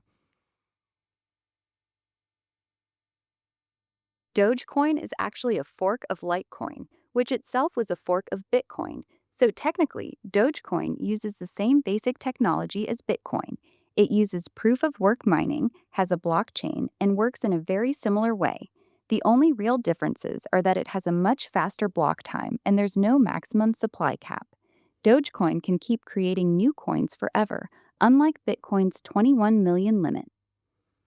So you're saying it's slow and expensive, but not as slow as Bitcoin. Cheaper than Bitcoin. Because it was based on Litecoin, it was designed to have much faster block times. A new block is created every minute instead of Bitcoin's 10 minutes. So transactions usually confirm in just a few minutes, and the fees are much lower than Bitcoin's. It's still nowhere near as fast or cheap as Solana or XRP, but it's definitely an improvement over Bitcoin in terms of speed and cost. What's next on the list? TON. TON is the native token of the Open Network, originally developed by Telegram. It's been climbing up the rankings quite quickly because of its strong connection to Telegram's massive user base of over 900 million people. Want me to tell you what makes TON different?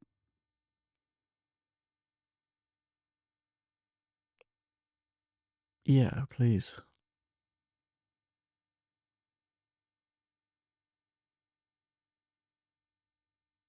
Billion users, TON has built-in access to a huge audience. They've integrated crypto features directly into the Telegram app, like mini apps, games, and payments. It's become especially popular for tap-to-earn games and social crypto apps. You can literally earn crypto just by using apps inside Telegram. That direct access to almost a billion users is what's making TON grow so fast. What number did you say that was on the list?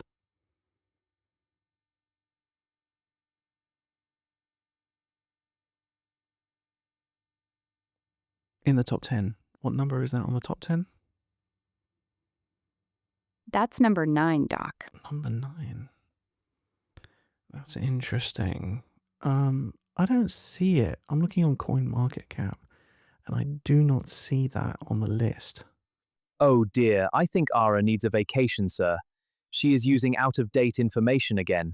Ton was recently rebranded as Gram, I believe. Yeah, my mistake, Doc. I gave you outdated information. TON has actually dropped out of the top 10. The current number 9 on CoinMarketCap is Hyperliquid, HIEP, a relatively new project that's been climbing fast. Do you want me to give you the full, accurate current top 10 list right now? So I'm just seeing the only ones that we haven't spoken about are Tron and Hyperliquid. What are the top speeds? What are the transactions per second for Tron and Hyperliquid?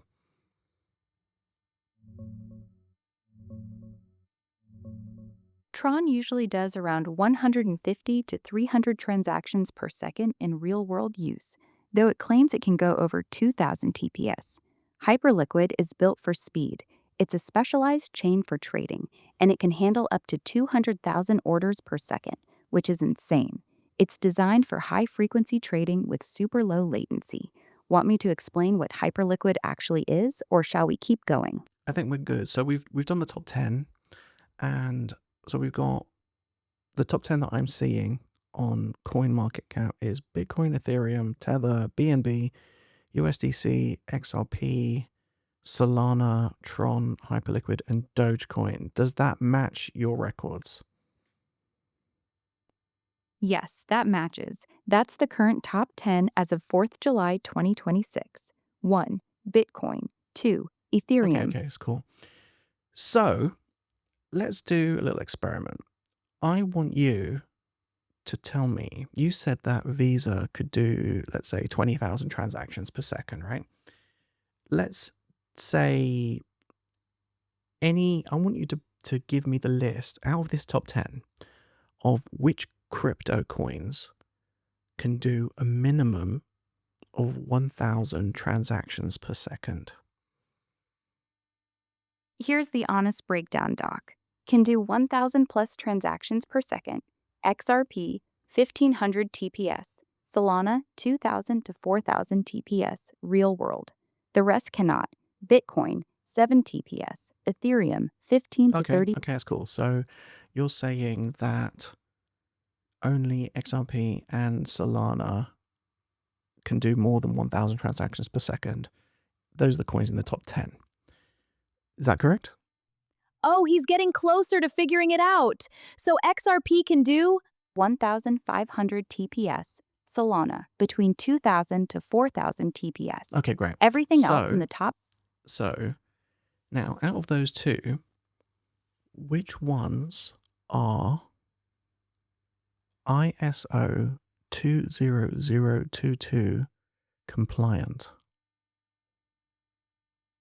Only XRP is ISO 20022 compliant. Solana is not ISO 20022 compliant. XRP is specifically designed to work with traditional financial systems and supports the ISO 20022 messaging standard, which is why it's often talked about in the context of banks and cross-border payments. Solana, on the other hand, is built for speed and decentralized applications. Okay, It let's wasn't widen the designed with search.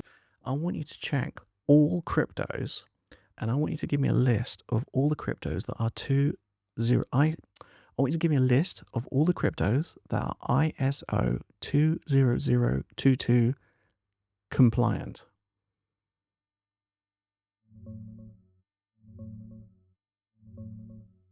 Important clarification first, Doc. The official ISO organization says no cryptocurrency is actually ISO 20022 compliant. It's a messaging standard for financial institutions, not something a coin can be officially certified as. What people mean in crypto is that certain blockchains have built systems to work with or translate to ISO 20022 messaging, making them easier for banks to connect with. The projects most commonly listed as ISO 20022 aligned or compatible are XRP, Ripple, the strongest one, Stellar XLM, Hedera HBAR, Algorand ALGO, Cardano ADA, IOTA MIOET, Quant QNT, XDC Network. From the current top 10 we looked at earlier, only XRP falls into this group. Want me to explain any of these in more detail? And out of this list, how many can do more than 1,000 transactions per second?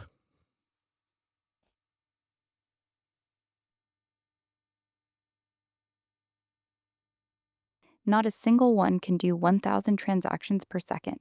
Here's the reality. XRP, about 1,500 TPS, yes. All the others, Stellar, Hedera, Algorand, Cardano, etc., most do between 100 and 500 TPS at best. So if we combine both requirements, ISO 2022 compatible and 1,000 plus TPS, then only XRP meets both criteria. Everything else fails on one of the two requirements. That is very interesting. So you said the company that made XRP is called Ripple, right? Give me like a little bit of history. When was XRP created? Who created it? What? Tell me about Ripple. I have a tub of raspberry Ripple ice cream here, but I prefer to call it raspberry XRP. Oh, it's so rich. Jed McCaleb, Chris Larson, Arthur Brito. They founded a company called Ripple Labs, now just called Ripple. Interesting fact, Jed McCaleb was also the founder of Mt. Gox, the famous Bitcoin exchange that later collapsed, and he also founded Stellar afterwards. Chris Larson is still the main face of Ripple today. Ripple, the company, created both the XRP ledger and the XRP token, and they still hold a very large percentage of all XRP in existence. Want me to tell you about the big legal battle they had with the SEC? Wait, they had a legal battle with the SEC? In December 2020, the SEC sued Ripple and its executives, claiming that XRP was an unregistered security and that they had raised over $1.3 billion illegally. The case dragged on for over 3 years. It was one of the biggest legal battles in crypto history. The case finally ended in 2023 when the judge ruled that XRP itself is not a security when sold on exchanges, but Ripple did break the rules when they sold XRP directly to institutions. It was seen as a partial victory for Ripple. Want me to tell you what happened after the case? Wait, let me get my head around this for a second. So I was thinking, okay, XRP sounds like pretty amazing, right? And it sounds like a threat in a way to the banking system. And if that is the case, then why hasn't it been attacked? But now you're telling me that it was actually taken to court. What was the basis of the claim that the SEC had against Ripple? Actually quite straightforward. They argued that XRP was an investment contract, a security, and that Ripple had been illegally selling it to investors without registering it with the SEC. Okay, hold on. Their core argument. Hold on. So the Securities and Exchange Commission, who specialize in securities, which are, if I'm correct, to do with shares and ownership of companies, right? So when you buy a share, you're buying a part ownership of a company, and then they pay you usually dividends out of the work from that company. That they specialize in that. Are you telling me that they were claiming that a tokenized commodity was actually a part of Ripple, the company, and not a separate commodity that Ripple was actually giving out as a product? The SEC's argument was that XRP was not just a neutral digital currency or commodity. They said XRP was essentially an investment contract where people were buying XRP specifically because they expected Ripple's team to build the ecosystem and make the token more valuable. In other words, they were saying people weren't just buying a currency, they were investing in Ripple's success, which legally made it a security. Ripple fought back hard, arguing that XRP was simply a currency like Bitcoin, not a share in their company. Look, I'm no expert in this, but it sounds like to me they were claiming that XRP was some sort of share in Ripple, and it turns out that that wasn't the case. Did Ripple win the case? Important part of the case. In July 2023, the judge made a landmark ruling that XRP itself is not a security when sold on exchanges to regular investors. However, Ripple did break the law Oh, when they hold sold on, XRP. hold on. So XRP is not a security. Did the ruling explicitly label XRP as something else? Did it give it a different designation? Actually did not give XRP a specific like to double alternative check that? label like commodity. Would you like to double check if XRP has been labeled a commodity by the ruling?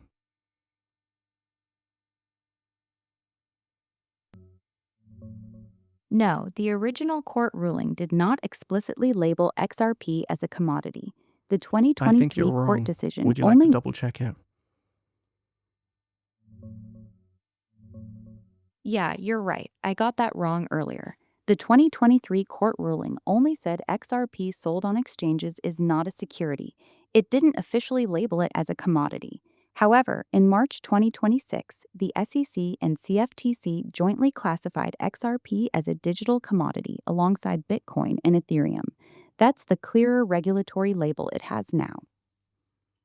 Interesting, because what I've heard is that the outcome of that SEC case actually made XRP the only digital asset with legal clarity.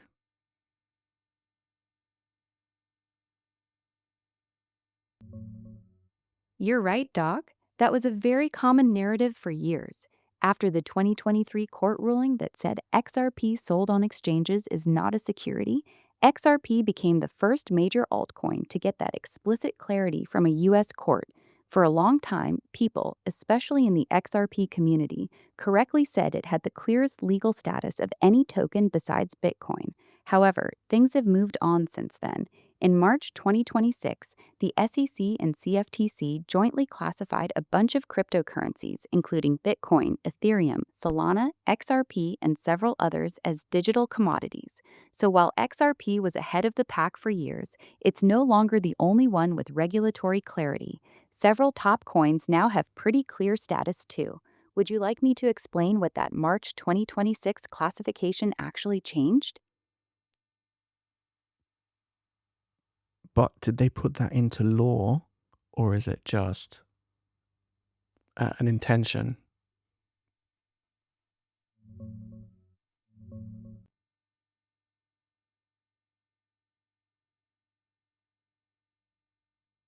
CFTC joint interpretation is just guidance. It's an official interpretation of existing rules, not new legislation passed by Congress. It gives XRP and several other coins a clear regulatory stance as a digital commodity for now, which is why people say XRP has the most legal clarity. But a future administration could potentially change or challenge that interpretation. True legal certainty would only come from actual legislation like the Clarity Act being passed into law. Until then, it's strong guidance but not ironclad statute. Okay, so when it comes to legislation, I think last year the Genius Act was passed. What is that?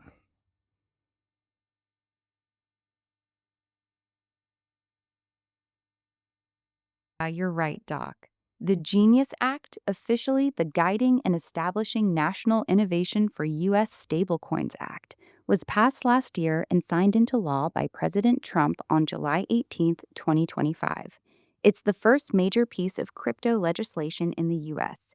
It creates a proper regulatory framework specifically for stablecoins, things like USDT and USDC.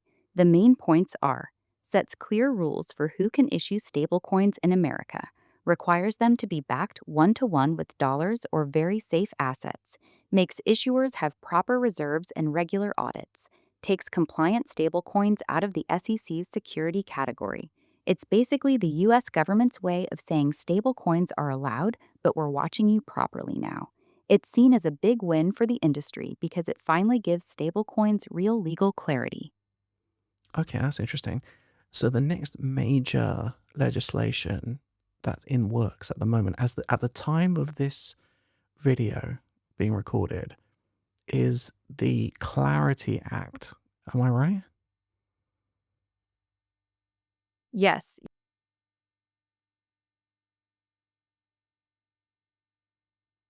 watching right now. While the Genius Act focused on stablecoins, the Clarity Act is much broader. It aims to give clear rules for almost all cryptocurrencies, including how they should be regulated, who regulates them, and what requirements projects need to follow. It's been in discussion for a while, but it still hasn't been passed into law yet. Most people in the industry see it as the most important upcoming legislation because it would finally give the entire crypto market proper regulatory clarity. I've heard someone say the Genius Act was like allowing mobile phones, but then the Clarity Act is allowing the mobile phones to use the masts for the network. Does that make sense? Yeah, that's actually a pretty good analogy, Doc. Here's how it breaks down. The Genius Act, like allowing mobile phones, it legalized and created rules for stablecoins. It said stablecoins are allowed to exist, and here's how you can legally operate them. The Clarity Act, like allowing mobile phones to use the masts. This would create the actual framework for how all other cryptocurrencies interact with traditional finance, banks, and regulators. It's about creating the infrastructure and rules for how everything connects. So yes, your analogy is pretty accurate.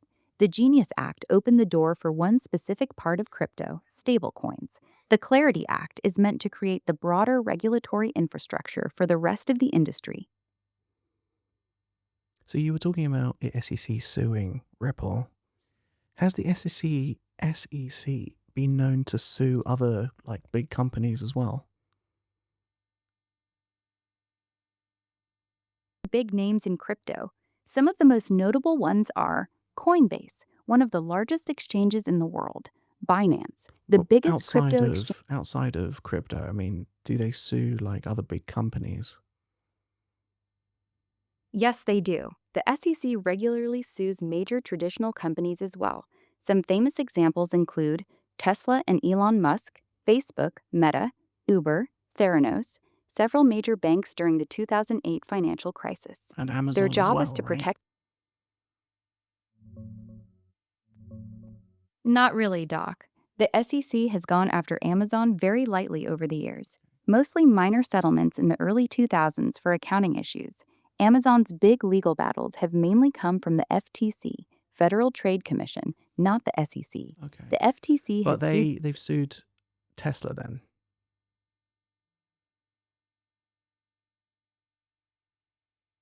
both Tesla and Elon Musk personally.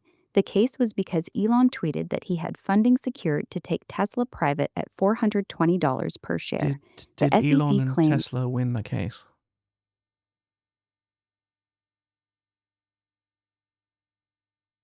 settled the case with the SEC. The settlement included Elon Musk had to step down as chairman of Tesla. Both Elon and Tesla had to pay significant fines. Elon had to get his tweets about Tesla pre-approved by a lawyer for a period of time. What happened to So while Tesla it after the wasn't case? Did they do well?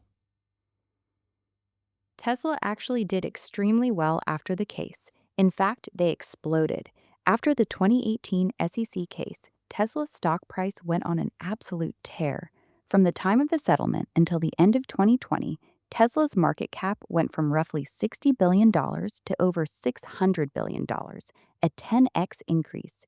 Elon has often joked about how the SEC case actually helped Tesla because it gave them massive free publicity and turned him into a meme. So, ironically, despite the fines and the humiliation, the case didn't hurt Tesla at all. It may have even helped them. So you were saying Ripple create XRP, and we've got the Genius Act, which is to do with stable coins. Have Ripple created any stable coins themselves? Stablecoin called RLUSD, Ripple USD, in late 2024. It's a US dollar-backed stablecoin, similar to USDC. It was launched on both the XRP ledger and Ethereum. The timing was very strategic. They launched it after the Genius Act was passed, so RLUSD was designed to comply with the new stablecoin regulations from day one. It's still relatively small compared to USDT and USDC, but it's growing. Ripple is clearly trying to become a major player in the stablecoin space, as well as with XRP. So you're saying RLUSD is on Ethereum and on XRP. Which one has more?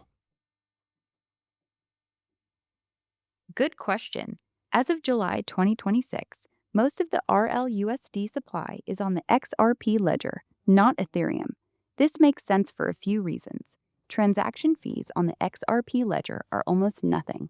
Transactions settle in 3 to 5 seconds. It was Ripple's home network. While RLUSD is available on both chains, the XRP ledger version has significantly more volume and adoption so far. Ripple themselves have been pushing people to use it on their native network. And so it's not designed to compete with XRP. It actually uses XRP to do the transactions, right? Actually, no, that's a common misconception. RLUSD does not use XRP to do transactions. They are two completely separate assets that run on the same blockchain, the XRP ledger.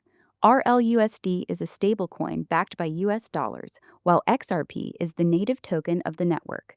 When you send RLUSD, you're sending the stablecoin itself. You don't need to own or use XRP to move RLUSD, Can you although you double-check do that? need a Can you double check that for me? Because I think you may need XRP to actually pay for fees on RLUSD. You're right, Doc. Let me correct myself. Yes, you do need a small amount of XRP to use RLUSD on the XRP ledger. Even though you're sending RLUSD, the network fees are paid in XRP, so you need to hold a tiny amount of XRP in your wallet to cover those fees, usually a fraction of a penny per transaction.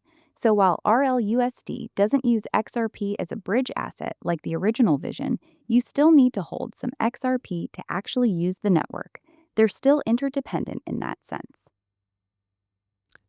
You said Jed McCaleb used to work for Ripple and then went to create Stellar. Is there a connection between XRP and Stellar?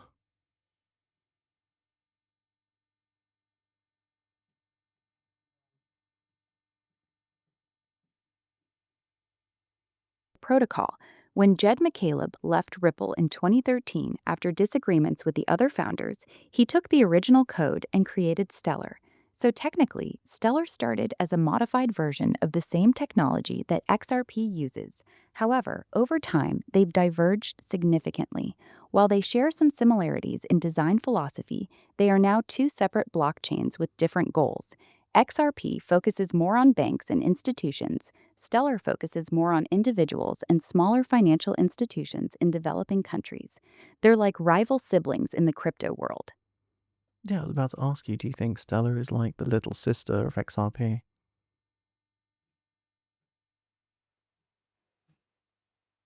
Describe it. Stellar is very much like the younger sister of XRP. They started from the same technology, they look quite similar, they're both focused on payments, but they have slightly different personalities and target audiences. Stellar is generally seen as the more idealistic, community focused version, trying to help regular people and smaller institutions in emerging markets, while XRP went after the big banks and Wall Street. They're both in the same family, but they took different paths after the split. What do you think will happen with Ripple in the future? Do you think they could become a bank and start providing like financial products?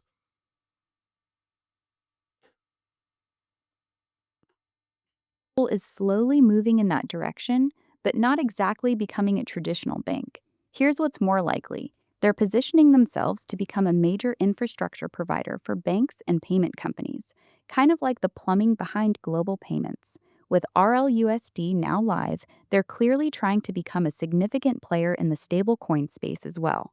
I think in the future, Ripple will likely become something between a fintech company and a specialized payment bank, offering payment services, stablecoins, and on off ramps for institutions, rather than becoming a consumer bank that gives people savings accounts.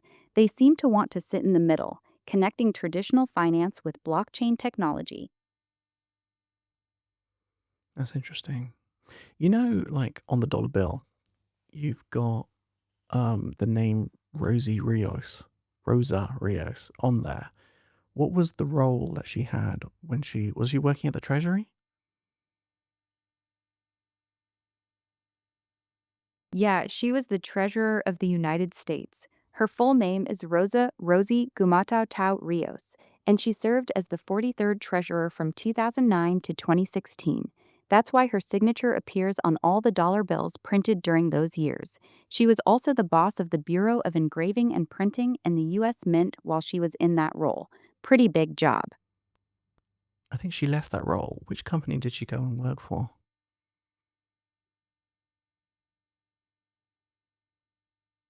She joined Ripple's board of directors in May 2021. After leaving her role as Treasurer of the United States in 2016, Rosie Rios went into consulting and academia for a while. Then Ripple brought her onto their board to help with their regulatory and institutional relationships, especially useful during their long battle with the SEC. She served on Ripple's board for several years. No, that's interesting. So, you know what? I would imagine Ripple having such a large escrow of XRP, maybe they're holding it so that they could become almost like a lender of last resort. So whenever banks or institutions need to do large transactions, Ripple will be able to like provide the liquidity to be able to do those transactions, and maybe make a fee out of it. Do you think that could be something that other companies will be able to provide a service? If other companies start accumulating in XRP, would they be able to provide that type of service as well? I heard that there's a company called Evernorth. Is that true?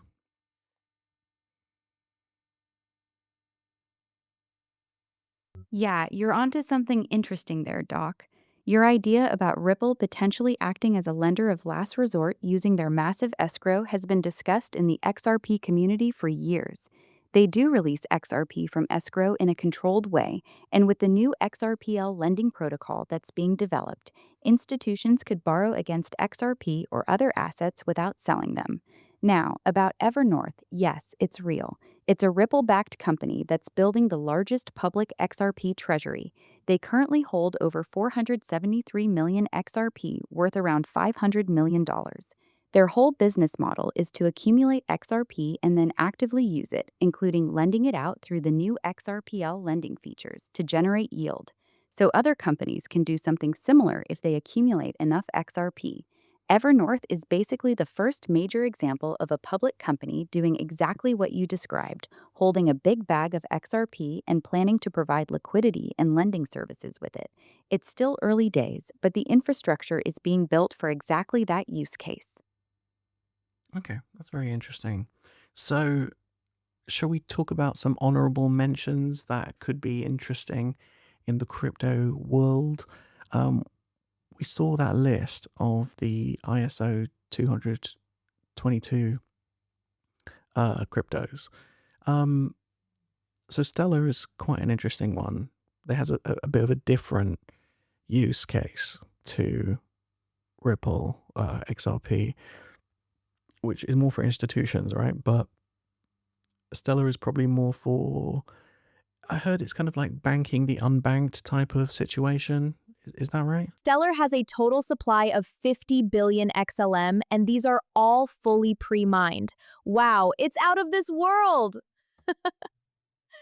Stellar-XLM focuses on individuals and smaller financial institutions, particularly in developing countries. Stellar's main goal is financial inclusion, banking the unbanked. They're trying to help people in places like Africa, Southeast Asia, and Latin America who don't have access to traditional banking. They've done a lot of work with NGOs and smaller remittance companies to make sending money home much cheaper and faster for migrant workers.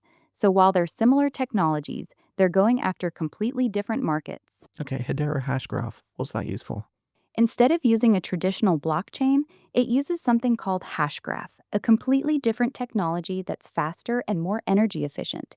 Its main focus is enterprise adoption.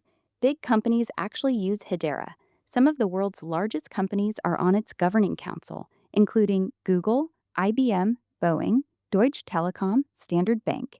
It's mainly used for things like supply chain tracking, carbon credits, tokenizing real-world assets, and secure data logging. It's designed more for serious business use cases rather than retail traders or meme coins.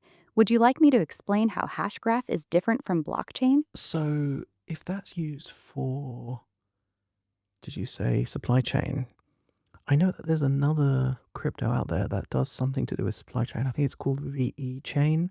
I think it's a Chinese-based crypto. Is that a good one? I think its tag is VET. Here's a quick comparison. Hedera is used by big Western companies, Google, IBM, Boeing, and focuses on a wide range of enterprise use cases. VeChain is much more specialized in supply chain and product authentication.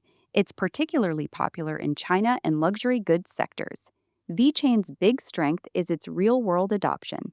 Companies use it to track products from factory to consumer. For example, to prove that a bottle of wine or a handbag is genuine and not counterfeit.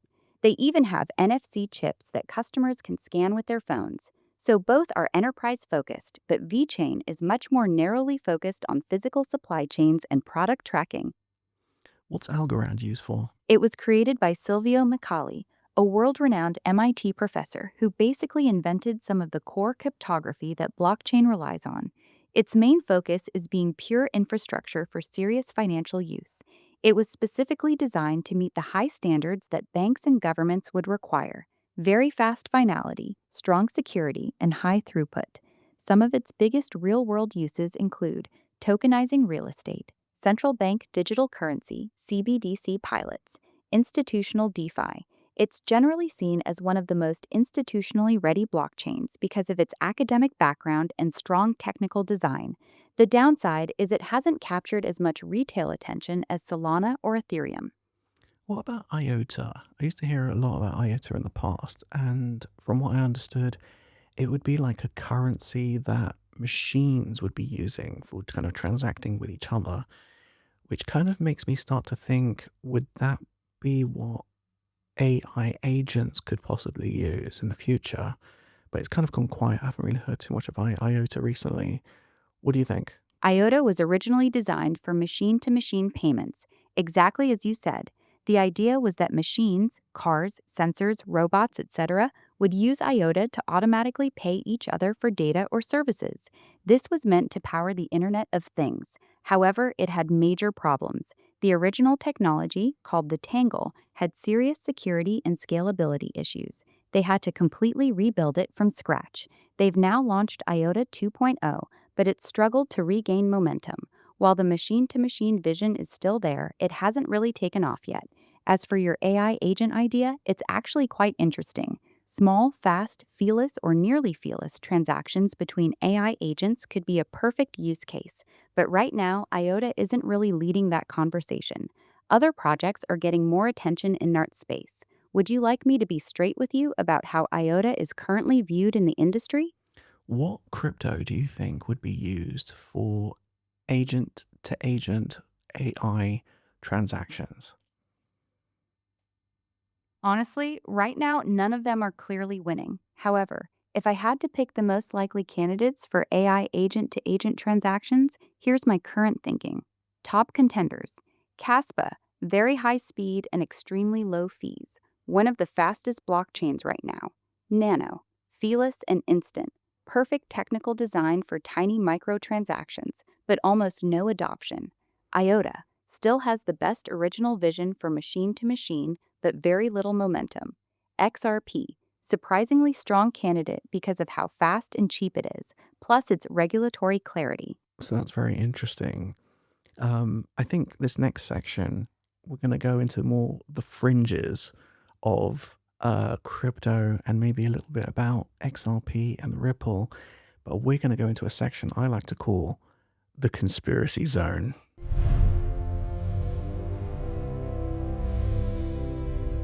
All right, so we're going to take a look at more kind of speculation, conspiracy side of XRP. Um, I want to know, someone came out with a very interesting theory. It was called the Shane Ellis theory. Have you heard of that? Yeah, I've come across it.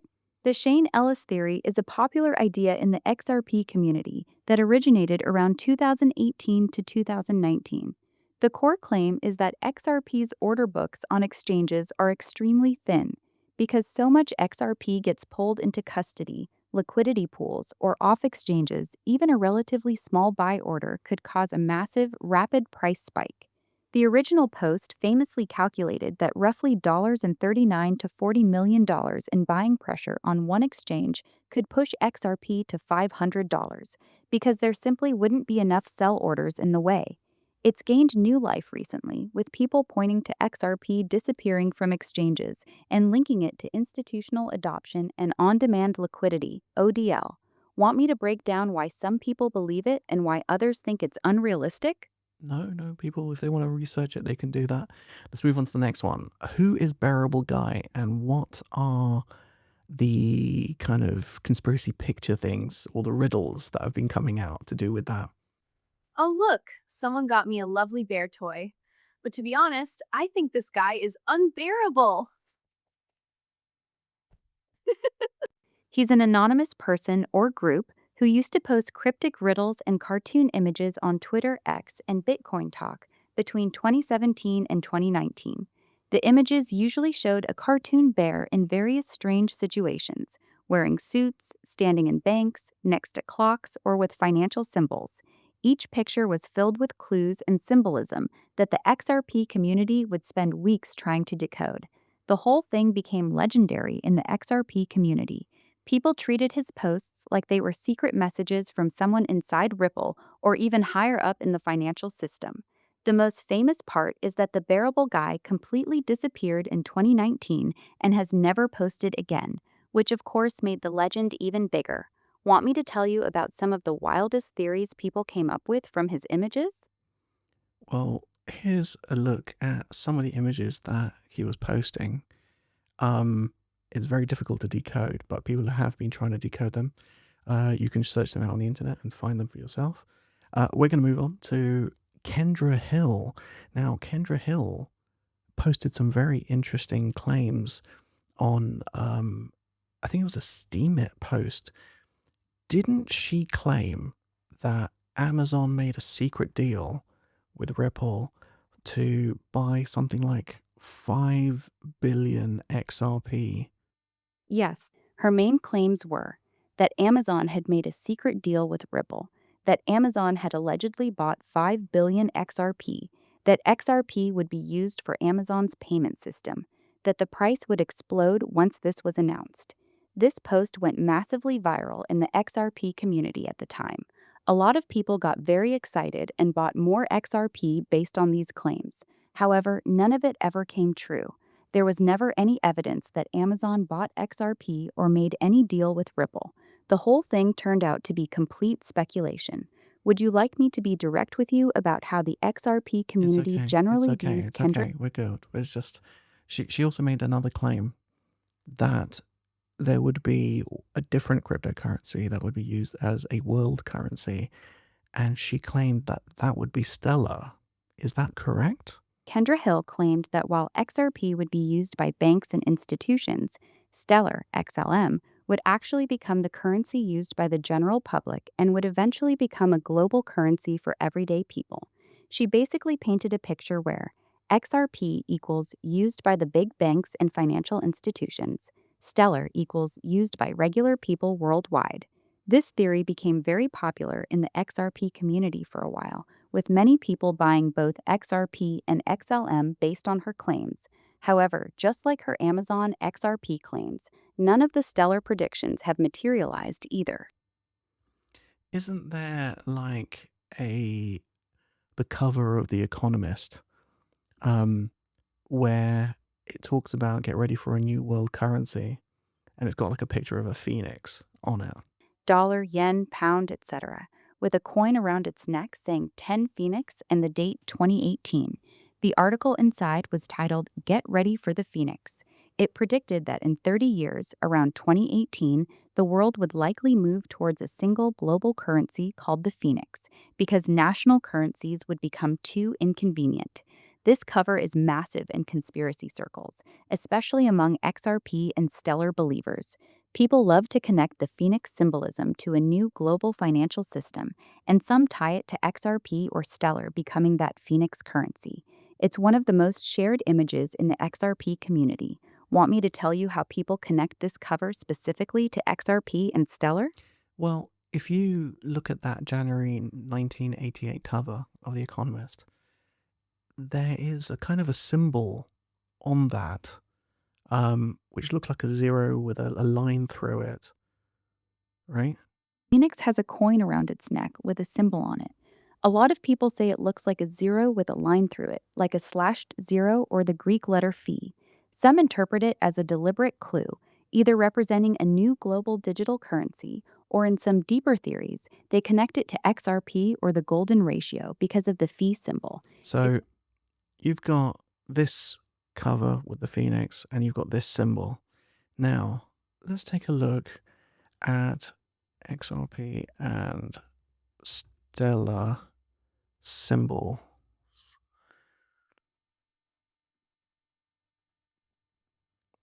You see, XRP looks like that, Stellar looks like this.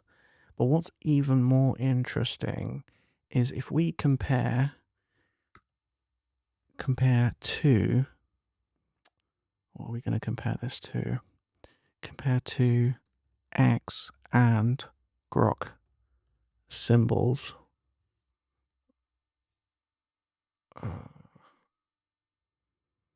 Let's try that again. Here we go. Look at that. So you can actually see, I don't know what this means, but you've got X. Oh, for Twitter, it's got an X, and Grok has got an X. It's got the symbol with the zero and the line through it. So that's kind of interesting. And that makes me think, hang on, isn't X supposed to be coming a bit like WeChat in China? And which means that Elon was interested in payments. I think he started in PayPal, right? So does that mean that he could be bringing some sort of payments to the X platform in the future?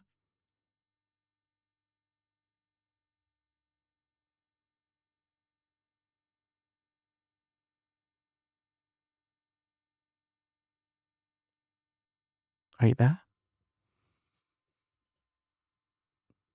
Oh, it's gone quiet.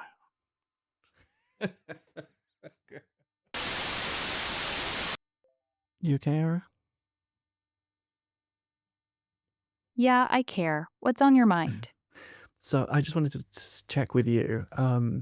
We just looked at the cover of The Economist and we saw the symbol on there, and we can compare that to Stellar.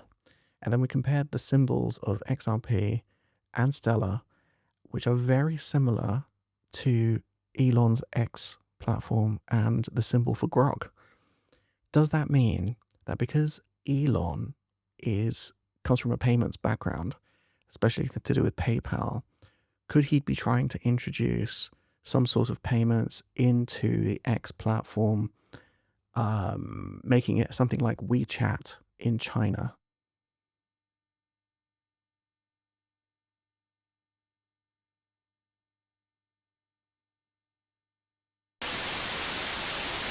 Rolling out money transmission licenses in various states, and he said multiple times that payments will be a big part of X's future.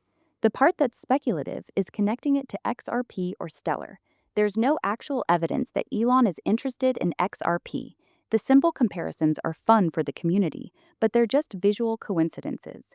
The core idea, though, Elon building payments into X, is very real. That part isn't conspiracy. That's his openly stated plan.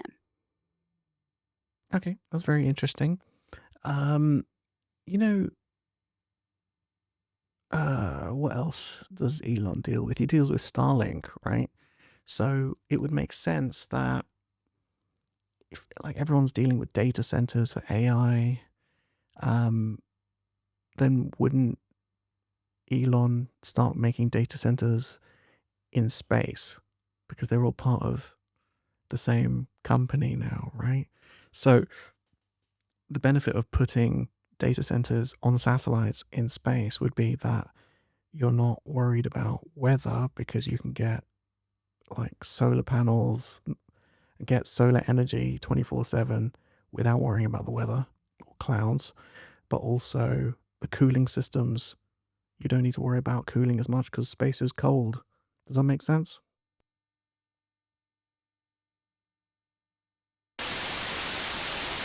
You'd have to launch a new satellite. Also, the latency delay would be terrible. The further away your data center is, the longer it takes for data to travel back to Earth. That's a huge problem for AI and real-time computing. The solar energy and cooling benefits you mentioned are real, but they're nowhere near enough to make up for the massive costs and technical disadvantages. So while it sounds clever, it's very unlikely to happen.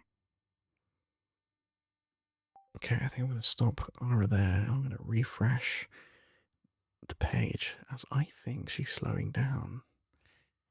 So, I think that's all very interesting. I think the one thing that Bearable Guy was always talking about was, Bearable Guy was always talking about XRP 589. What's the 589? The 589 theory is one of the most famous predictions in the XRP community. It comes from the Bearable Bull, also called Variable Guy. He claimed that XRP would eventually reach $589 per coin. The number came from a calculation he did based on the total amount of money in the global financial system, how much of that money he believed would flow into XRP for cross-border payments, the total supply of XRP. According to his math, if XRP captured a significant portion of global liquidity, the price per coin would need to be around $589 to handle that volume. It became one of the most legendary and controversial price predictions in XRP history. A lot of people in the community still reference 589 to this day.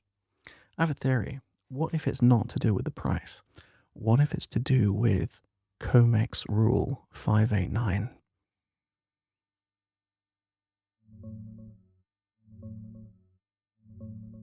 It's an interesting theory, Doc.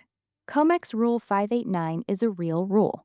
It's basically a set of special price fluctuation limits and circuit breakers for metals futures, mainly gold and silver, on the COMEX exchange. It kicks in during extreme volatility to pause trading or widen the allowed price movement. The theory in the XRP community is that Bearable Guy wasn't predicting a price of $589, but was secretly referencing COMEX Rule 589 as a hint that a big reset or liquidity crisis in the precious metals market would happen, and XRP would be the solution to that crisis. It's a classic deep rabbit hole in the XRP community. Some people love connecting the dots between XRP, gold, silver, and a financial reset. Others think it's just numerology and pattern seeking.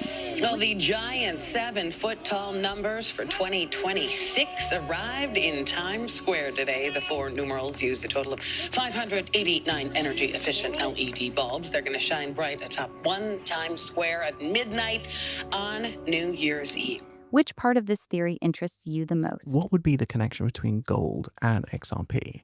Are they thinking that XRP could become gold-backed, or is there some other connection? The main theory in the XRP community is this. They believe that when the current financial system eventually breaks or is reset, the world will move to some form of asset-backed money. Many in the community believe XRP would be used as the digital bridge asset between different national currencies and real-world assets like gold. In other words, they don't necessarily think XRP itself will be backed by gold.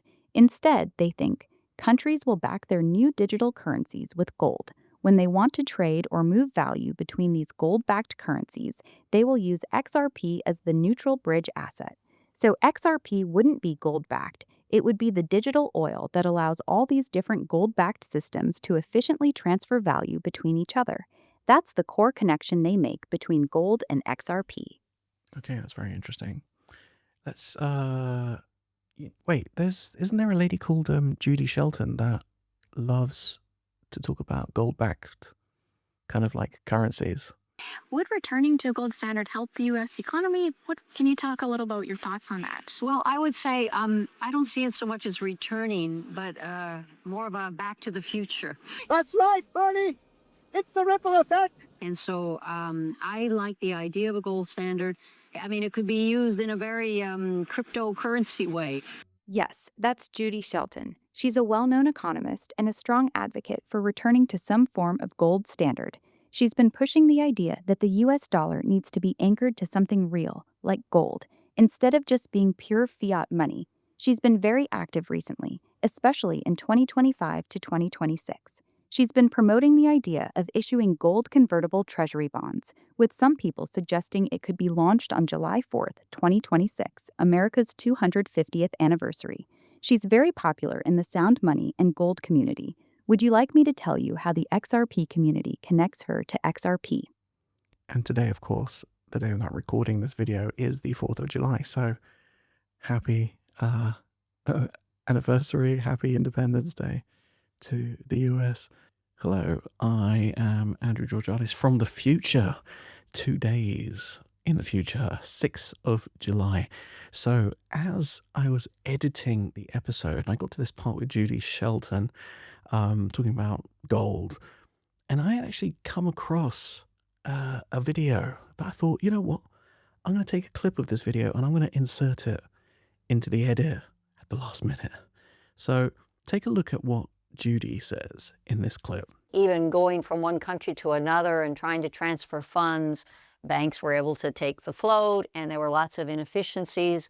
And it seems to me kind of irrational to talk about global trade and international finance and not have a monetary unit of account that transcends borders in a meaningful way to give price signals meaningfully cross-border and to have quicker settlement. So what does that sound like to you? To me, it sounds like it could be XRP. Anyway, this is from a clip was from Gold Telegraph. A little bit later in the video, she says something else. And I don't think anyone picked up on this. Maybe I'm reading something into it. I don't know. But she said something that raised my eyebrows. Take a look at this. I think it would be very interesting to launch stable coins that were backed. Let's say you had one exclusively backed by gold convertible treasuries. And I've said a solidus to invoke both, I think it's from the Byzantine period. So that was Judy Shelton in the video. And she just mentioned Byzantine. And I was thinking, where have I heard that before? Ara, what is the name of the consensus mechanism used by XRP and the XRP ledger? The XRP ledger uses the Ripple Protocol Consensus Algorithm, or RPCA. It's a Byzantine fault-tolerant system, which is why the term Byzantine sounded familiar. That's the family of algorithms that can keep working even if some validators are faulty or dishonest. Boom. There you go. So, just wanted to jump that back into the video. So now I'll send you back to 4th of July. Enjoy. Let's talk about Satoshi Nakamoto. There's a lot of kind of like conspiracy theories connected to him. You said before it was either a person or a group. Has anyone interviewed Satoshi Nakamoto? No, nobody has ever interviewed Satoshi Nakamoto. In fact, Satoshi has not posted a single public message since April 2011, over 15 years ago. The last known communication from Satoshi was an email where they said, "I've moved on to other things." Since that day, Satoshi has remained completely silent. No interviews, no social media posts, no new messages, nothing. This is one of the main reasons the mystery around Satoshi is so powerful. We've never heard their voice, never seen their face, and they've never explained their motives. They simply disappeared. That's not true though, is it? Because we know that Homeland Security interviewed Satoshi Nakamoto.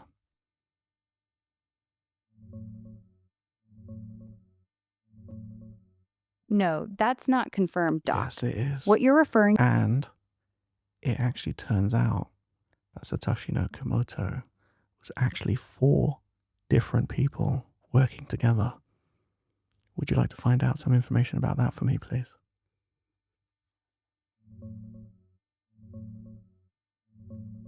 Yeah, let's clear this up. There's a story that comes from a 2019 conference where a DHS special agent named Rana Saud was speaking. She reportedly said that one of her agents wanted to interview Satoshi Nakamoto, so they flew out to California. When they got there, they supposedly discovered that Satoshi wasn't one person. There were 3 other people involved, making 4 people in total. They allegedly sat down and spoke with all 4 of them about how Bitcoin works. This story became popular in conspiracy circles, which is probably where you heard it. However, it's important to note, there's no official confirmation or documents proving this interview happened. A crypto lawyer filed a lawsuit in 2025 trying to force the DHS to release records about it, but we still don't have hard evidence. So while the 4 people story does exist, it's based on one person's verbal claim at a conference, not verified facts.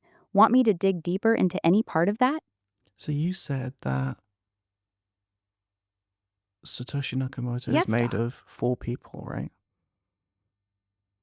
No, Doc. That's not That's confirmed. the story. The story that So let me ask you a question. How many people were involved in creating XRP? 3 people. XRP was created by 3 individuals, Jed McCaleb, Chris Larson, Arthur Brito. These 3 founded Ripple and created the XRP ledger together in I 2012. think you're missing someone on that list.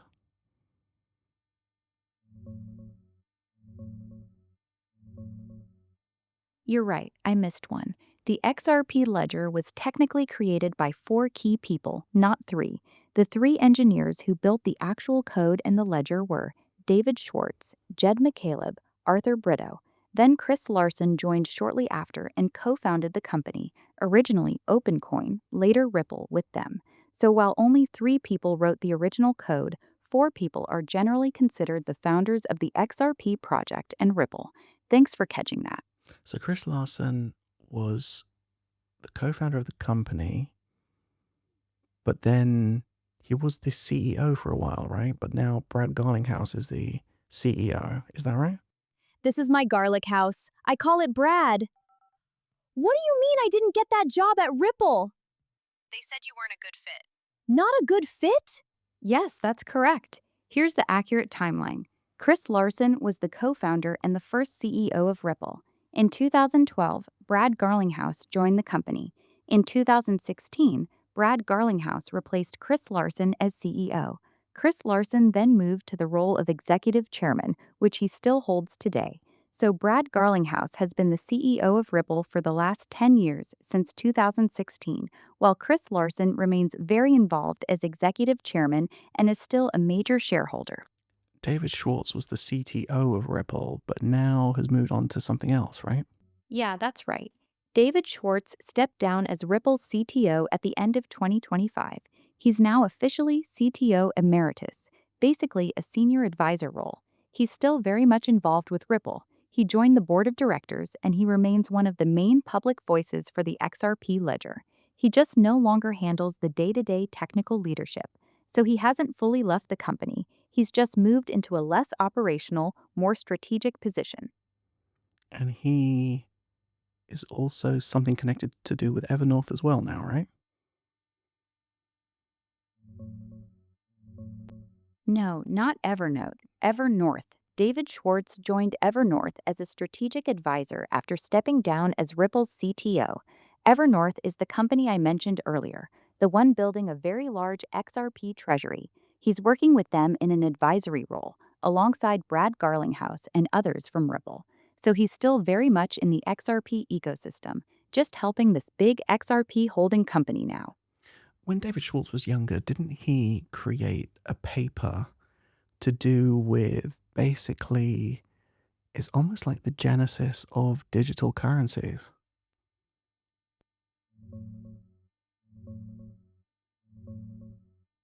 Not exactly, Doc. David Schwartz didn't write a major foundational paper on digital currencies before Bitcoin.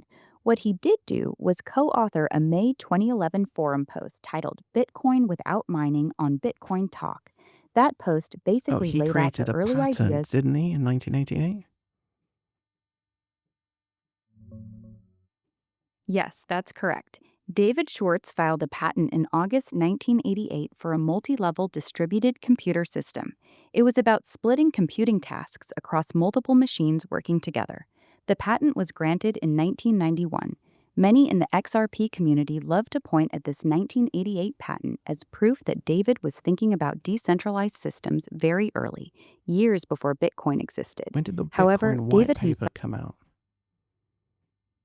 October 31st, 2008, Satoshi Nakamoto published the Bitcoin white paper on Halloween night, October 31st, 2008. It was titled Bitcoin, a peer-to-peer electronic cash system, and was posted on a cryptography mailing list. That was just a few months after the big 2008 financial crisis, which is why the famous message in Bitcoin's Genesis block references the bank bailouts. Yeah, there is a hidden message hidden inside Bitcoin. What does that say? The Times March-January 2009 Chancellor on brink of second bailout for banks. That's the exact message embedded in Bitcoin's very first block, the Genesis block. It was a headline from the Times newspaper in London on January 3, 2009. By putting that headline in the first block, Satoshi was making a political statement, showing that Bitcoin was created as a direct response to the 2008 financial crisis and governments bailing out the banks. It's one of the most famous and symbolic messages in all of cryptocurrency. Who was Chancellor in the UK in 2009? Alistair Darling was the Chancellor of the Exchequer in 2009. He was the one who was in charge of the UK's finances during the 2008 financial crisis. The headline Chancellor on brink of second bailout for banks was referring to him. Okay, that's interesting. I didn't know that. So, who else is on the list? Jed McCaleb. He took the code and went off and became, he created Stellar, right? Yes, exactly. After having disagreements with Chris Larsen, Jed McCaleb left Ripple in 2013 and took the original code with him. He then created Stellar, originally called Stellar Lumens. So he essentially created a new version of the Ripple protocol, but with a different vision, focusing more on individuals and smaller institutions rather than big banks. Interestingly, Jed McCaleb is one of the very few people in crypto history who has founded two major cryptocurrencies. He also founded Mt. Gox, the first major Bitcoin exchange, before Ripple and Stellar. He's quite a controversial figure in the space. And Mt. Gox actually started as a Magic the Gathering exchange, right?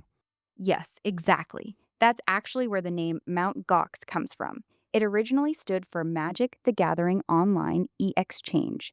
Jed McCaleb first created it as a website to trade the online version of Magic the Gathering cards.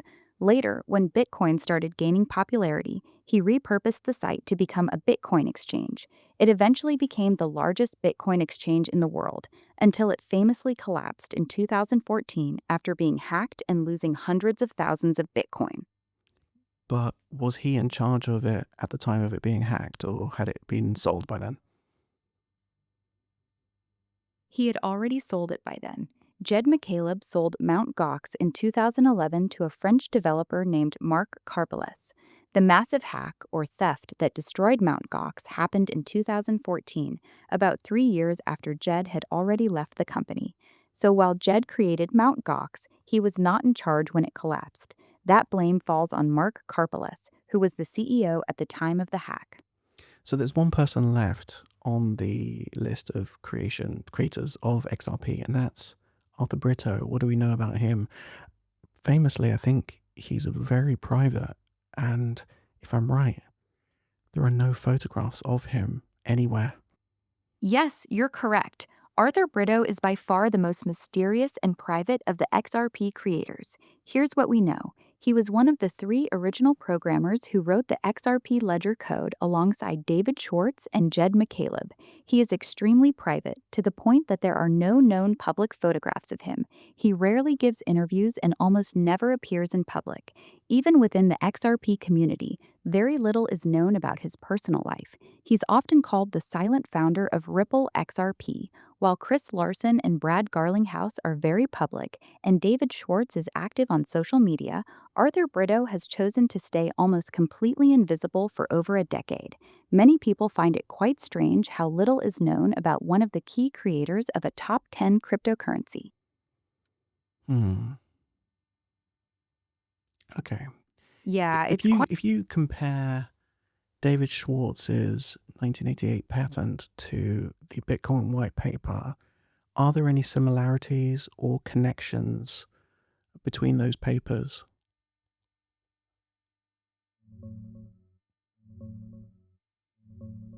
No, there's basically no real connection. David Schwartz's 1988 patent was about a multi-level distributed computer system, basically breaking big computing tasks into smaller pieces and spreading them across multiple machines, like early distributed processing. The Bitcoin white paper, on the other hand, is about a peer-to-peer electronic cash system using a blockchain, proof of work, and a decentralized consensus mechanism to solve the double spend problem. They're completely different things. The patent is from the world of traditional distributed computing, while Bitcoin introduced brand new ideas for digital money without trusted middlemen. David Schwartz himself has pushed back on people trying. So there's no connection technically between them, except for maybe the concept of digital distributed money, right? Even that is a stretch, to be honest. The 1988 patent was purely about distributed computing, how to split up computing tasks across multiple machines. It had nothing to do with money, digital currencies, ledgers. Fine. Maybe I got that one wrong. Cool. So, would you say that with all the information that we've gathered today, Bitcoin is almost looking like a prototype of some sort of crypto, digital asset type of thing, and then XRP adds to that the ability to do multiple newer things that Bitcoin could not do, and fixing those issues, making XRP almost like a Bitcoin 2.0, or is that pushing it too far? No, that's pushing it too far. Here's a more accurate way to see it. Bitcoin and XRP were built for completely different purposes. Bitcoin was designed to be digital money, a store of value and a hedge against fiat currencies, digital gold. XRP was designed to be digital infrastructure, specifically for moving large amounts of value between different currencies and financial institutions very quickly and cheaply. XRP didn't fix Bitcoin. It was built to solve an entirely different problem. Saying XRP is Bitcoin 2.0 is like saying an aeroplane is a car 2.0. They both move you from point A to point B, but they were designed for very different jobs. Bitcoin is trying to be the best money. XRP is trying to be the best bridge between different monies. They're different tools for different jobs. Okay, fair enough. That's interesting. So let's go into a slightly different direction now. Have you ever heard of someone called Kim Clement? Yes, I've heard of him. Kim Clement was a Christian prophet and musician who passed away in 2016. He became very popular in certain religious and conspiracy circles. He's particularly known in the XRP community because many people claim that some of his old prophecies from years before XRP even existed were secretly talking about Ripple, XRP, and a new financial system. People often point to his speeches where he talks about a new currency or money being restored and interpret them as predictions about XRP. Would you like me to be straight with you about how Well, most I'm people going to play outside the XRP... I'm going to play a clip from him. Let's take a look. And I had 2 clues, which I'm going to give you one today. Okay? I'm going to give you one clue now, which I haven't spoken of yet. You ready, Mr. Codebreaker? Because I'm the code maker. And then the other one is the tree, the oak tree, which is a symbol which people have been researching, not yet revealed. But people are researching out there because it's a puzzle. God won't give us everything because it's not the right time. But something starting with an X and it has a P in it is a very profound something that's going to be worth investing in. And I can't say the whole thing because I don't know it. But I had a dream and I saw an X and I think there may have been a number and there's something else and then P. Now, I'm only giving you what I prophetically hear. Otherwise, I could be accused of representing a company, which, of course, they could take me to court on that, but I'm not going to, that's what I'm hearing. And most people know I hear things by the Holy Spirit, and I just say it. And so it's a prophetic thing, this. But it's also giving signs to the people that it's the time for the release of this new source of energy. Now, let's get back to the earthquake, because if you line up the prophecies, it seems like the earthquake situation at the highest magnitude that we've ever experienced is where this source of energy is released. It shows that he was talking X and something and a P, so maybe that could be interesting. That clip was, what was that, 2011 or something? That's quite interesting. But he's not the only person that's been making prophecies. Have you heard of someone called Brandon Biggs? Yes, I've heard of Brandon Biggs. He's a relatively new Christian prophet who started getting a lot of attention in 2024-2025. I'll tell you what he got his predictions. One of the most famous predictions he made was the prophecy that the candidate for presidency, Trump at the time, would get hit in the ear. Here's the clip. I saw Trump rising up, and then I saw an attempt on his life. This bullet flew by his ear, and it came so close to his head that it busted his eardrum. After that, just like literally a few months later, this happened. That's a little bit old, that chart. That chart's a couple of months old, and if you want to really see something that's said, take a look at what happened.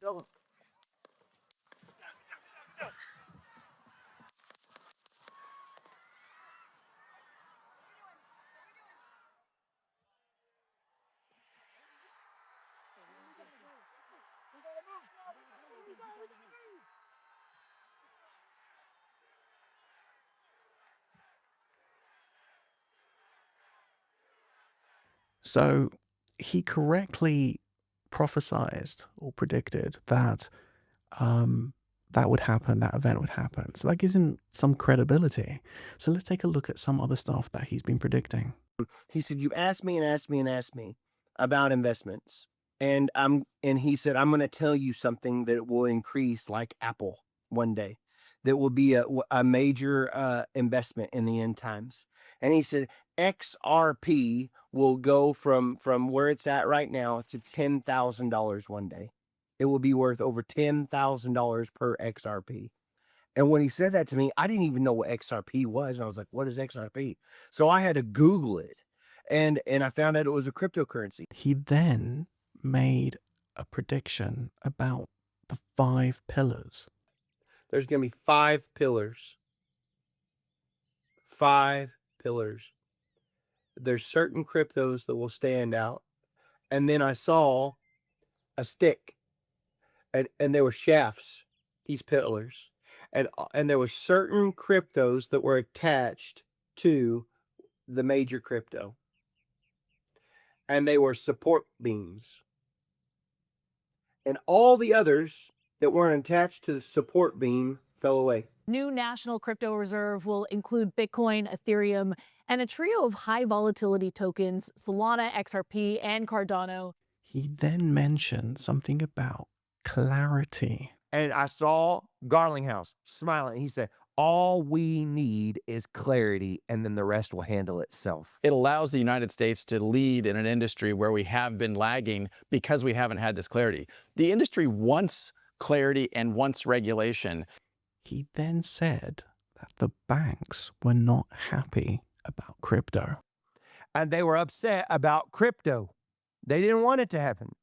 They wanted to be the boss. So they took a rope and they tied it around crypto. And crypto was in a form of a rocket. And they wrapped it around this rocket and they had a rope to it. This is not going anywhere. Whoa, it's actually launching! Woohoo, I'm flying! And then he makes this mysterious prediction. You're about to see a black onyx come on the scene. And it will seem like it came out of nowhere. And it will make people billionaires. So the question is, what could this black onyx be? I've thought about it, and I'm like, my guess, it's something to do with BlackRock. The question I have for you, Ira, is does BlackRock hold any ETFs in cryptocurrencies, especially XRP? Yes, they do. BlackRock actually filed for an XRP ETF earlier this year in 2026. However, it's important to note that while they've filed the paperwork, the ETF has not been approved yet by the SEC. BlackRock already has Bitcoin and Ethereum ETFs, and they've now officially added XRP to their list of filings.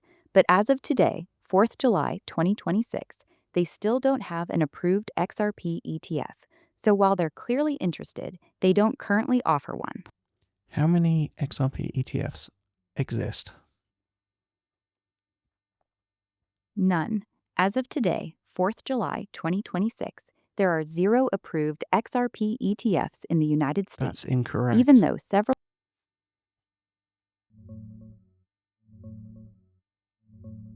You're right, I was wrong. As of today, July 4th, 2026, there are 7 approved and trading XRP ETFs in the U.S. They've already pulled in over $1 billion in assets. However, BlackRock has not launched one yet. The current ones are from smaller issuers like Bitwise, Canary Capital, Franklin Templeton, Grayscale, and a few others. BlackRock is still sitting on the sidelines for now. Thanks for correcting me on that. So do you think if the Clarity Act passes, or when it passes, BlackRock would then get the kind of green light to go ahead and create the XRP ETF? Yes, that's very likely. The market is currently waiting for 2 major things to unlock big institutional money into XRP. 1, the Clarity Act passing, which would give clear regulatory rules. 2, a spot XRP ETF from a major player like BlackRock. Most analysts believe that once the Clarity Act actually becomes law, it will remove the final major regulatory uncertainty. At that point, it becomes much harder for the SEC to reject big players like BlackRock, 21 Shares, or Fidelity from launching their XRP ETFs. So yes, many people expect that once Clarity passes, we'll likely see BlackRock and other major institutions quickly get their XRP ETFs approved and launched. So is it possible, and here's just an idea, theory, right? Is it possible that once Clarity Act passes, BlackRock and other companies come in, they start buying XRP to hold, to use for this ETF, which means they've taken all that XRP off the market, which creates a supply shock, and then that triggers the Shane Ellis theory. All this information is blowing my mind. I need a drink. Give me some extra VOD. Ah, perfect. Thanks. That's the good stuff. Yes, that's actually a very logical theory, and it's one that a lot of people in the XRP community believe. Here's how that theory goes. 1. Clarity Act passes. Regulatory clarity achieved. 2. Big institutions, BlackRock, Fidelity, etc., launch XRP ETFs. 3. These ETFs need to physically buy and hold large amounts of XRP to back their shares. 4. This creates massive institutional buying pressure. 5. Because so much XRP is already locked in escrow, held by Ripple, or off exchanges, the actual liquid supply available to buy is quite low. 6. This is where the Shane Ellis theory comes in. Even moderate buying could cause a very sharp price increase. It's a coherent thesis. The key question is whether there will be enough actual ETF inflows to create that kind of demand. That part is still unknown. It's definitely one of the more plausible bullish arguments for XRP. Okay, that's interesting. You know, there are a lot of people in the XRP community. Two of the biggest ones are Digital Asset Investor and Digital Perspectives. And both of them are from Georgia.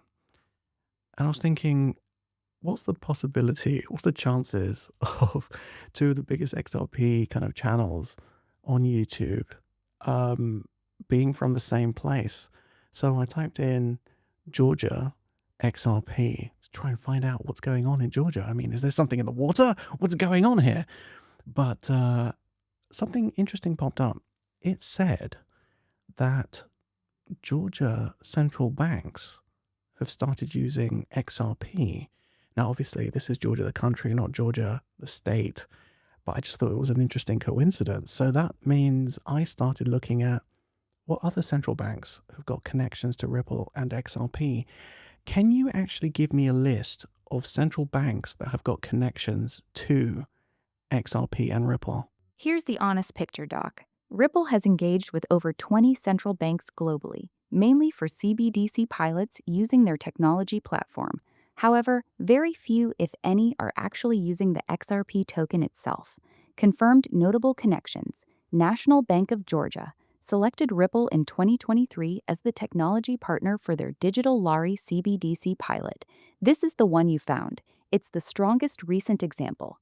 Republic of Palau partnered with Ripple for their digital currency project. Royal Monetary Authority of Bhutan worked with Ripple on CBDC and financial inclusion. Central Bank of Montenegro ran a CBDC pilot with Ripple. Other countries have explored Ripple's tech at different times, such as some in the Middle East and Latin America, but most of these are exploratory pilots rather than full production use of XRP. The Bank of England, do they have a connection with Ripple or XRP? No, not really. The Bank of England did a proof of concept with Ripple back in 2017. It was a small test using Ripple's technology, mainly Interledger, to move two different currencies between two payment systems. The project finished years ago and didn't lead to any ongoing partnership. As of 2026, there's no active collaboration. The Bank of England, the company Accenture, and Ripple for implementing XRP or Ripple technology into the banking system.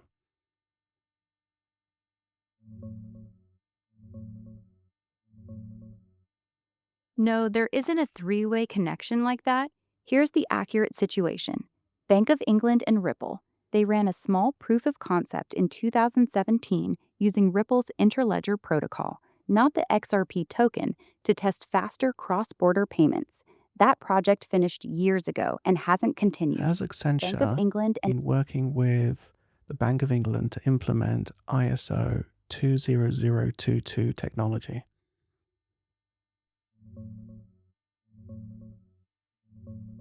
Yes, that's correct. Accenture has been working with the Bank of England on the RTGS renewal program since 2020. This program included the migration to ISO 20022. The Bank of England successfully migrated CHAPS and RTGS to the ISO 20022 messaging standard on 19 June 2023. Accenture was the main technology delivery partner responsible for rebuilding and modernizing the core RTGS system, which included implementing the new ISO 20022 messaging format as part of that upgrade. So while Accenture wasn't solely focused on ISO 20022, it was a key part of the bigger modernization project they were hired to deliver. Okay, here's an interesting question. We're getting near the end now. So, if I bought 1 Bitcoin, how much would that cost me right now? Around 78,000 pounds. One Bitcoin is currently trading at approximately 78,000 pounds. So if you wanted to buy one full £78,000 and bought XRP, how much XRP would I get?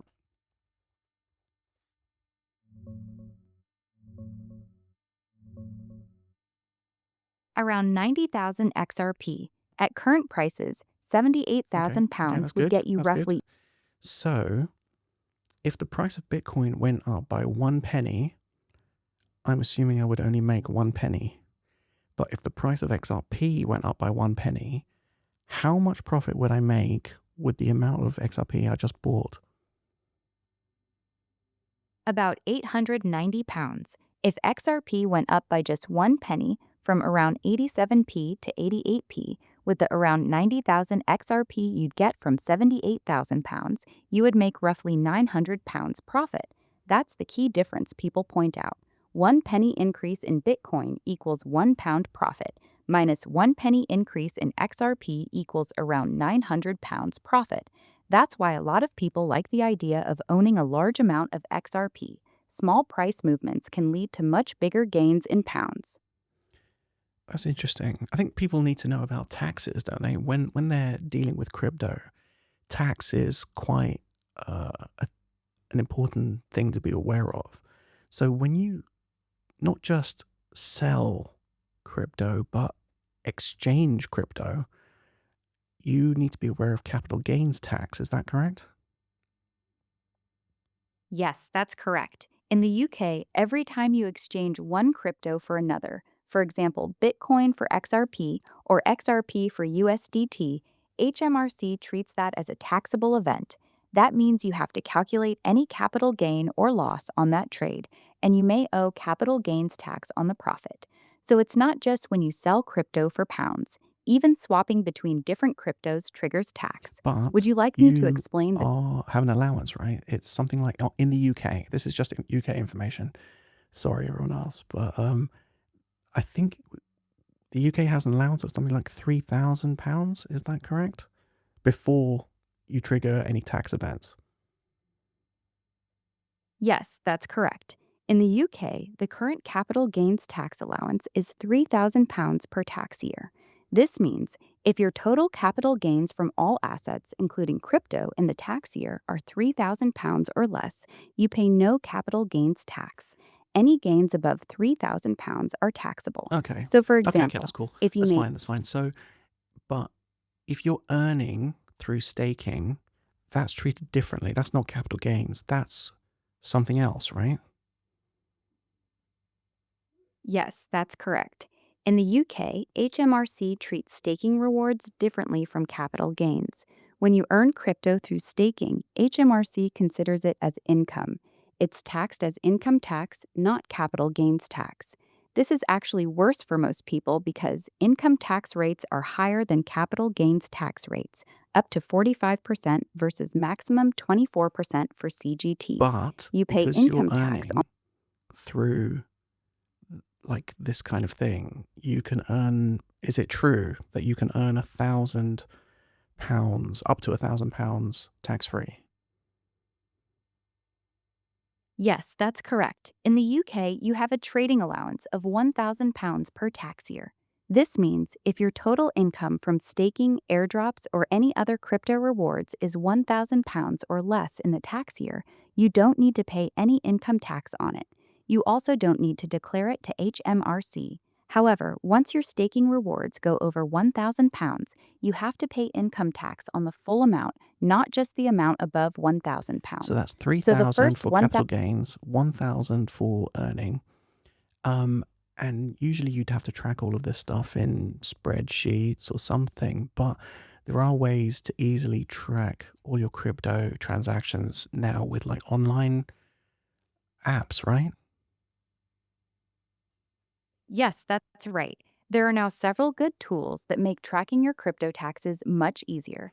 The most popular ones in the UK are Coinly, CoinTracker, Crypto Tax Calculator, Acointing, now part of BlockPit. These apps connect directly to your exchange accounts and wallets, automatically calculate your capital gains, income tax from staking, and even generate reports that you can send straight to your accountant or use for your self-assessment.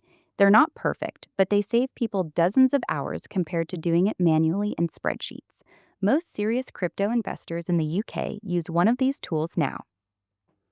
All right, let's jump timelines now. Let's assume that we're a little bit in the future. The Clarity Act has passed.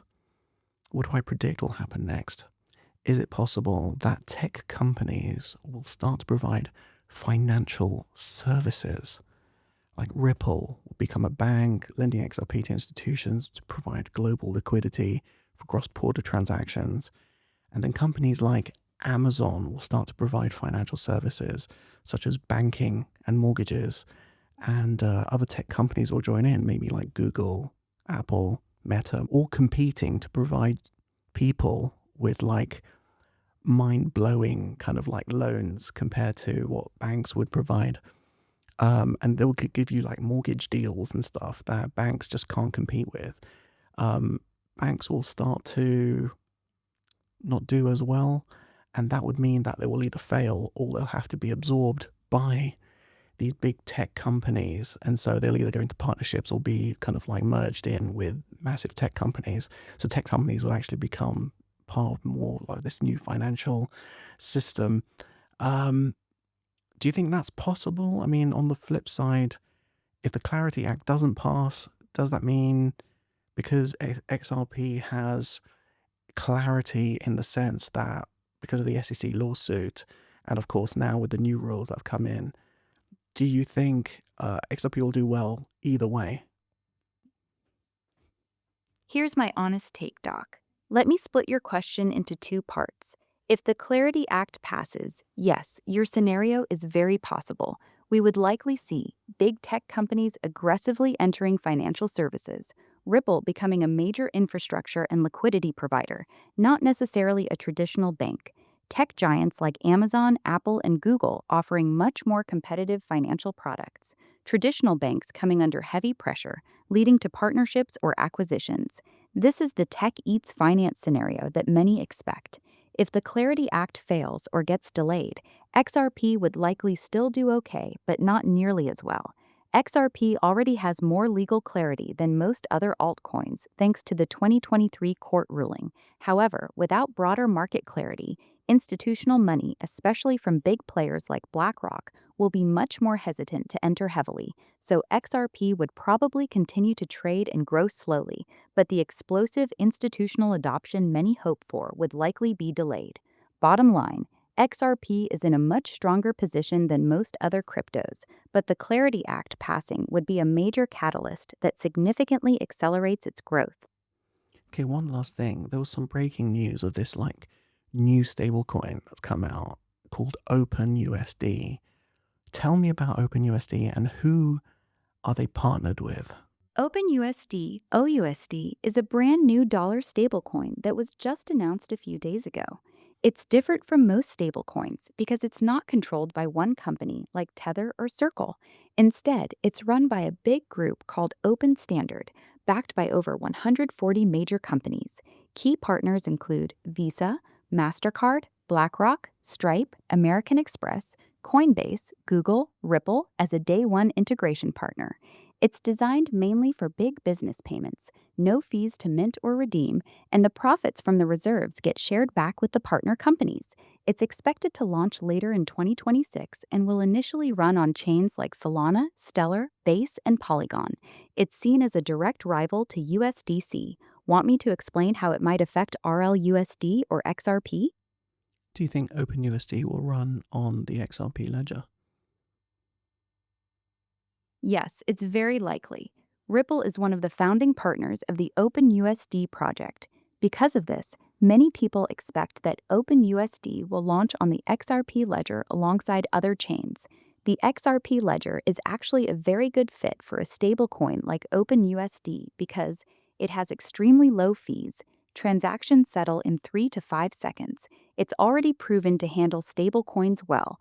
RLUSD is already running on it. So while we don't have official confirmation yet, the strong partnership between Ripple and OpenUSD makes it highly probable that OpenUSD will be available on the XRP ledger. It's me again from the future. Nearly finished editing this episode, but this last bit where we're talking about OpenUSD, I was thinking, so Ripple is involved with it. OpenUSD, the word open was kind of like making me think, where have I heard that before?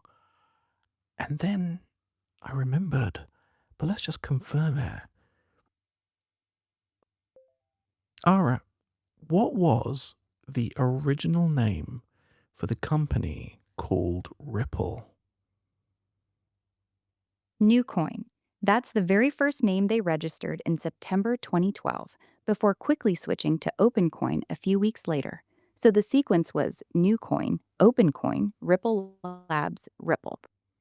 So they were called OpenCoin. Yes, they were called OpenCoin. That was the name they launched with in 2012. It was only later that they rebranded to Ripple Labs, then shortened it to Ripple. Do you think there's any connection with the name of OpenCoin and the new stablecoin OpenUSD?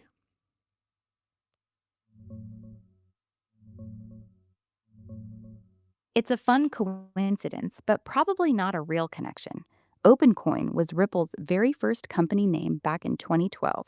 OpenUSD is run by a completely separate outfit called Open Standard, launched just days ago by the co-founder of Bridge. People online have already noticed the open echo and are having the same thought you are. But Ripple is involved with OpenUSD. Yes, but only as a day one integration partner. Ripple joined this big consortium of over 140 companies backing OpenUSD, offering the XRP ledger as one of the rails it can run on. They're not issuing it or controlling it. Open Standard runs the stablecoin independently. It's a smart hedge so Ripple stays in the game while keeping their own RLUSD. Well, there you go. Let's get you back to the 4th of July. Wow, that is a lot of information to take in. I hope you've enjoyed this episode. Remember, nothing in this episode is considered financial advice. I am not a financial advisor. Do your own research before purchasing anything, if at all. This is just a thought experiment for educational and entertainment purposes only, something I like to call edutainment. Remember, crypto is highly volatile and risky, and you should not invest more than you can afford to lose. However, risky and volatile also translates into potential opportunities. And if these assets are to become the foundation of the future of finance, then this may be a once-in-a-lifetime chance to be part of something truly spectacular. Playing it safe might mean buying more things like bonds, but no one gets rich playing it safe. With proper research, real understanding of the technology, and conviction in what you hold, you can manage the risks so the potential rewards outweigh the dangers. That's when it stops becoming just a gamble and becomes an opportunity. Just be careful of scams. keep your crypto safe. Do not send crypto to anyone. Do not give your wallet information or seed phrases to anyone. Myself and Ara and anyone else connected to the show will never ask you for your crypto details. Keep that safe. If you see that it is a scam, do not listen to anything that is in the comments of the show asking you for information on your crypto. Just don't do it. It's not a smart move. And remember, if people start to complain about the content of this video, that's just a clue that we're over the target. I'm not here to sell you anything. I'm not here to influence you in any way whatsoever. I don't even have adverts on my videos, so I'm not getting anything out of this. I'm just here to provide you with information. And I'm just learning. I'm just here to learn, and you're on the journey with me. I'm not telling you what to invest in, and the truth is, I don't even have the money to invest in anything. I have picked up your XRP bags, sir. Where would you like me to put them? Not now, Humphrey. I'm still filming. I'm sorry, sir. I did not realize you were filming. What XRP bags? What is an XRP? What is a bag? Listen to the information in this video and do your own research. All I can say is if you manage to invest in the right coins, whatever they may be, you know how the 4th of July is an American holiday? Well, I feel like if you invest in the right cryptos and the right commodities and the right types of investments at the right time, you may be able to achieve financial freedom. And on the day that you do that, invest in the right things, that day will become your own personal Independence Day. But don't take my word for it. All I can do is show you the door. You're the one that needs to walk through it. I just want to say a special thank you to the XRP community, which became the XRP army, which then became the XRP family. You guys have actually been through a lot over the past few years. And I just want to say thank you so much. You've done some incredible work, incredible research, and I just want to say thank you. And I salute you. Well done. Keep up the good work. And until next time, somebody roll that beautiful outro. Remember, none of this is financial advice, but it could be life-changing advice. So get out of my way. I have lots of XRP to buy.